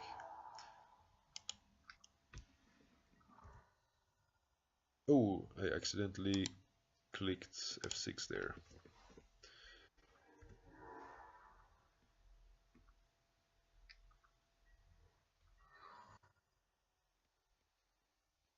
I was gonna cast a Fairy Confluence now to start doing something other than passing turn. But yeah, Chandra dealing with the Snapcaster means that that I definitely want to play Chandra first. Still keep these Fiery Confluence open. This doesn't do anything.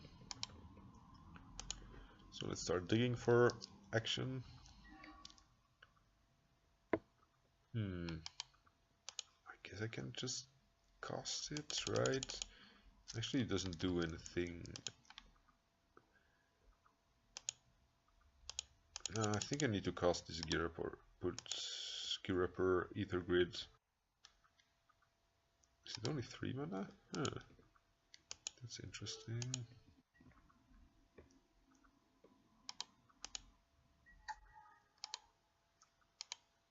I'm gonna put this here, just so I have 2 mana and cast this for 1, whatever. At this point, I don't think it should matter anymore. Well, at least this way we'll have an artifact. If I draw a second one, this does something.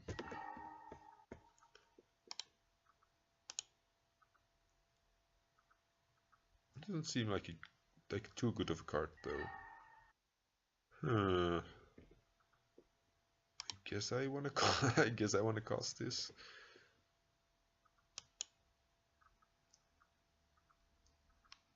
No, first I play the Ancient Tomb. Oh, it doesn't even make 2 mana, so we keep this one. Dig 1 more card.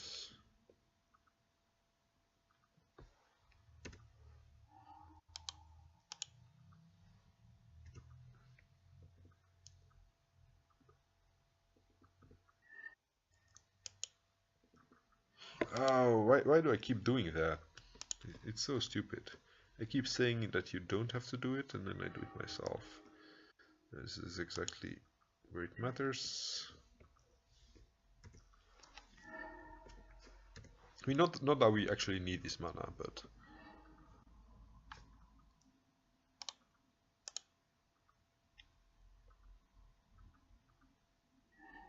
Blood Moon, meh, don't care. Let's see, Chandra.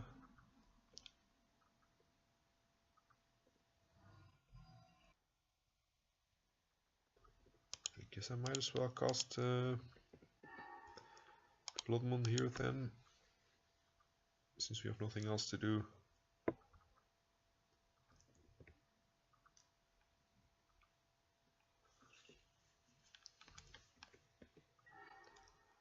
Ooh, Lotus Petal is gonna deal. Let's see, this deals 1 damage, Chandra deals 1 damage, and this deals 6. So 1 damage short still. I guess I'm just gonna keep digging for stuff then.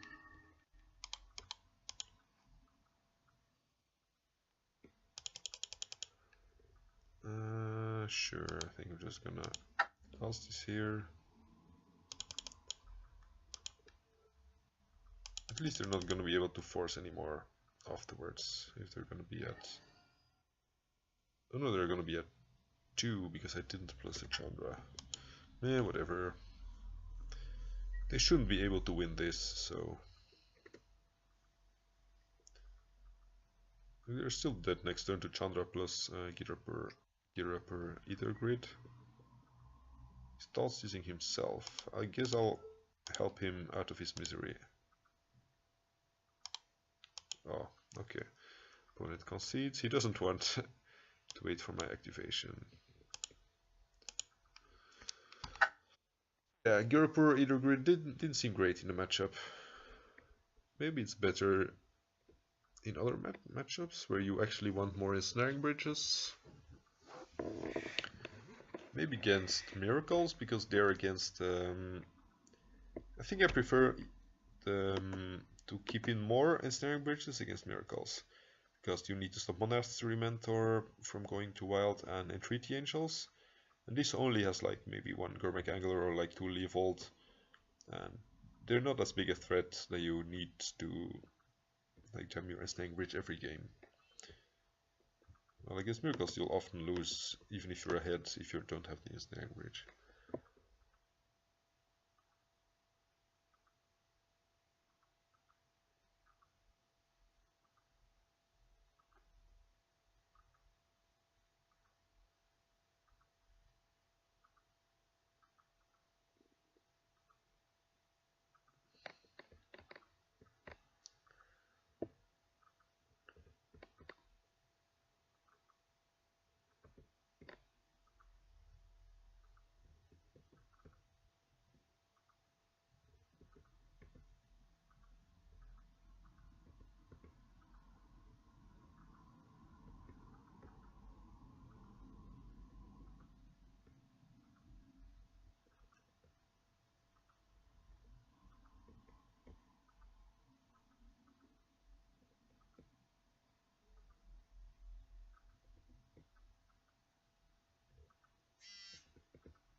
I think I'm gonna get something to drink while I wait for the next round.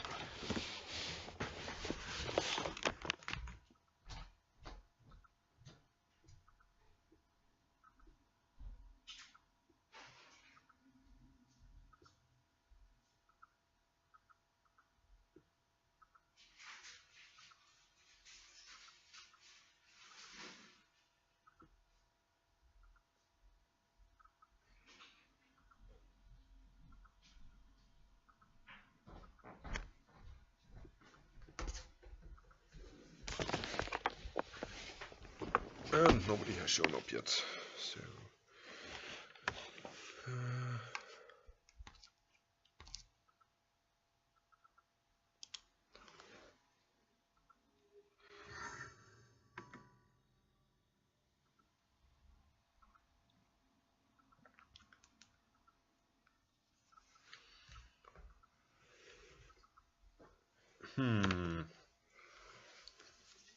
I've only seen him, I think, on decks like Sneaky Show on like Legacy Mediocre League in the past. So yeah, this would be bad against that deck if he's on that. I guess I'm mulliganing. This is actually equally bad, right? I think I need to mulligan this as well. And yeah, at least I have mana. I hope to draw into something. Maybe I should have kept the first, because this is doing even less, but...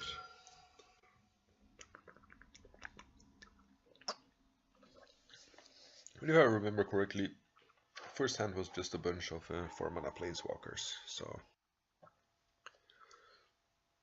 it would have been too slow against like almost every matchup, I think. That's right. Okay.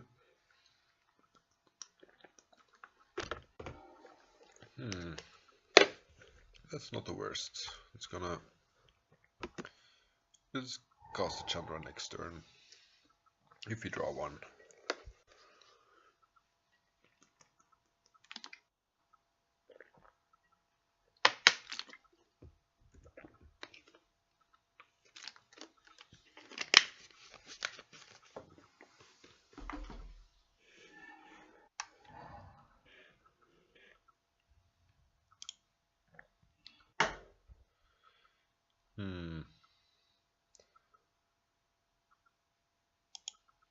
I think there's no reason to play this Earthquake now. Like, we have the Spirit Guide to play through a daze, but it would mean I need to sacrifice my City of Traitors next turn, so I think I can hold off at least one more turn. You never know, like maybe he drops a second creature, and we're happy to have. If he plays a Delver now or a Young Pyromancer, I'm gonna happy I held on to it.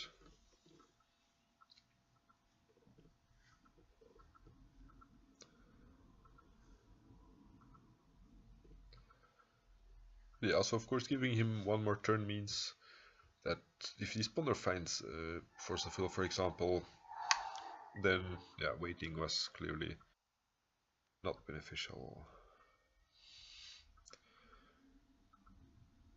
Okay, we're gonna play this Trinisphere. You can play it through a Daze, but not a Spell Pierce. But it should make this safer against a Force of Will in the future. It does have the Spirit Spell Pierce. That's unfortunate, because it could have been avoided and the Spell Pierce would have been kind of bad once I resolved the Trinisphere.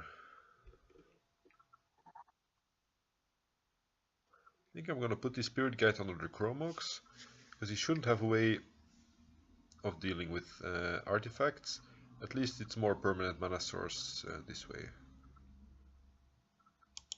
This looks like Garmic Angler or something. Probably gonna leave one instant or sorcery for a Snapcaster. Or for the Deathrite, of course, yeah. So let's start with Chromox.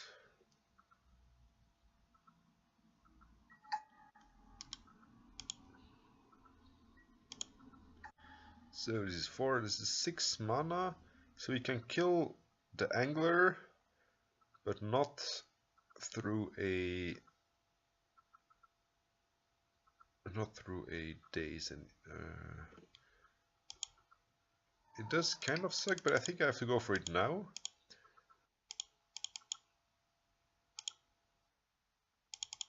Because if you untap, he can hardcast Force of Will. So we're dead to more cards. Now we're only dead to Daze and, or like of course a second Spell Pierce. Yeah, like if he has the Force, at least now he needs to pitch a card. And if we waited one more turn, he would have been able to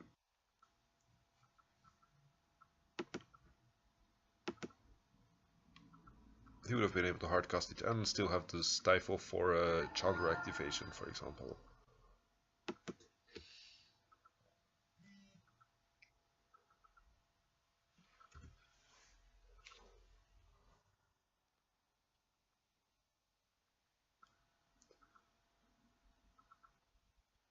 I think we're losing this. Like, I don't think I have a lot of top decks that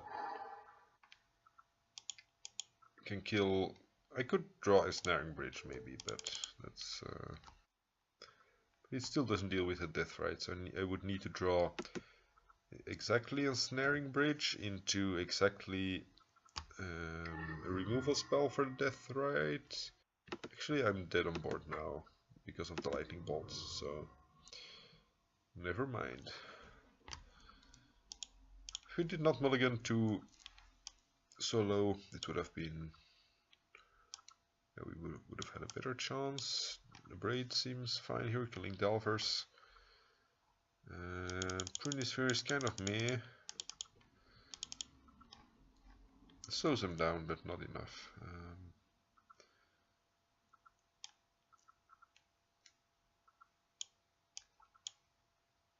Probably fine like this. Like Source of Spyglass, if they sideboard in a chase, it could be good.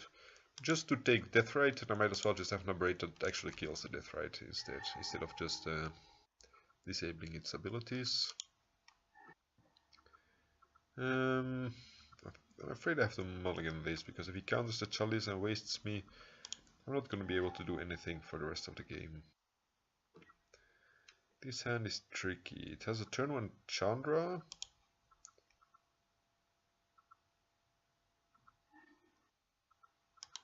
With a follow-up of a Chalice. So it means I do not... If Chandra resolves, I don't think I wanna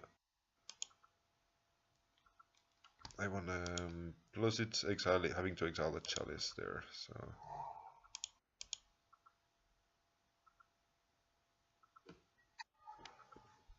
just doing the F6 check. I mean, it's already quite clear that my opponent is not F6ing.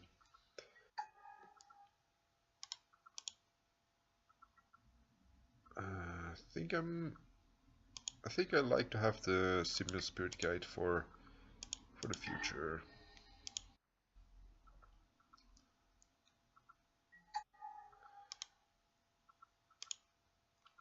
Like I don't know, if this would get countered, we got Wasteland that I wouldn't have the second mana for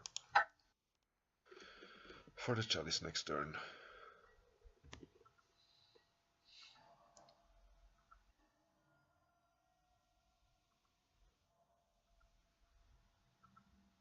He plays Deathrite, I kill Deathrite, I make a Chalice here. I think I want to play the Chalice before killing his Deathrite. Just... I don't think it makes a difference in what I want to do here, but...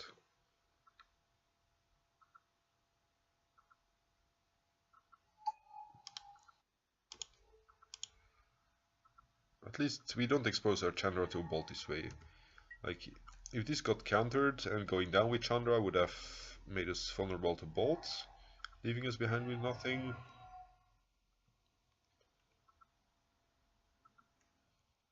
Yeah, the Simian Spirit Guide should definitely...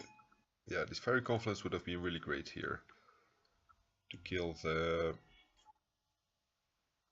this army.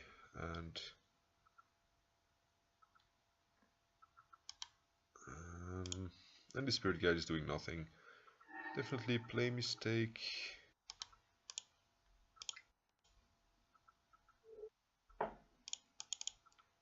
But at least we get to play around days here without sacrificing the City of Traitors.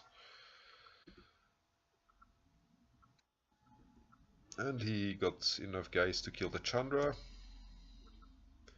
least it's kind of what's the word? Solitude? No, it brings some solace to see that he would have forced our Fiery Confluence as well.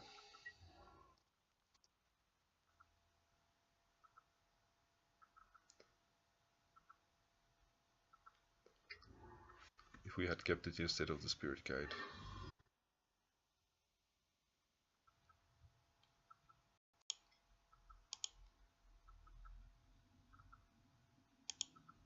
Because of the Ancient Tomb, I think I'm gonna sacrifice the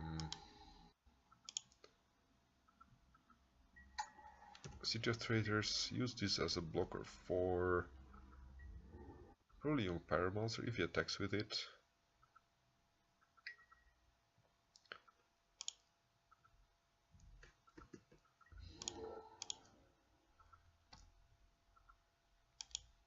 I could keep it around in case I draw an Abrade so I can kill the Gurmag Angler. Yeah, I think I don't want that. Oh, there we go. Still dead to the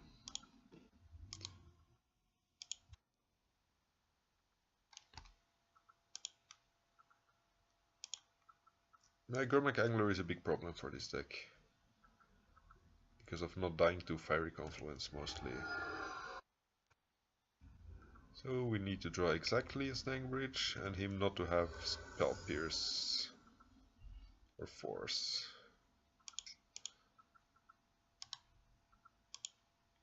Next turn we can't even draw a Snag Bridge anymore because we're out of mana. And we're dead. GG. Or not such a GG for us. Let's see, who would have drawn? Me. Quite a bit too late. So, okay. That was not such a successful league. Maybe I should play some more enchanters instead. Less free wins, like you need to work for it harder, but I think I enjoy the playstyle more than this all or nothing. Right, see you in the future.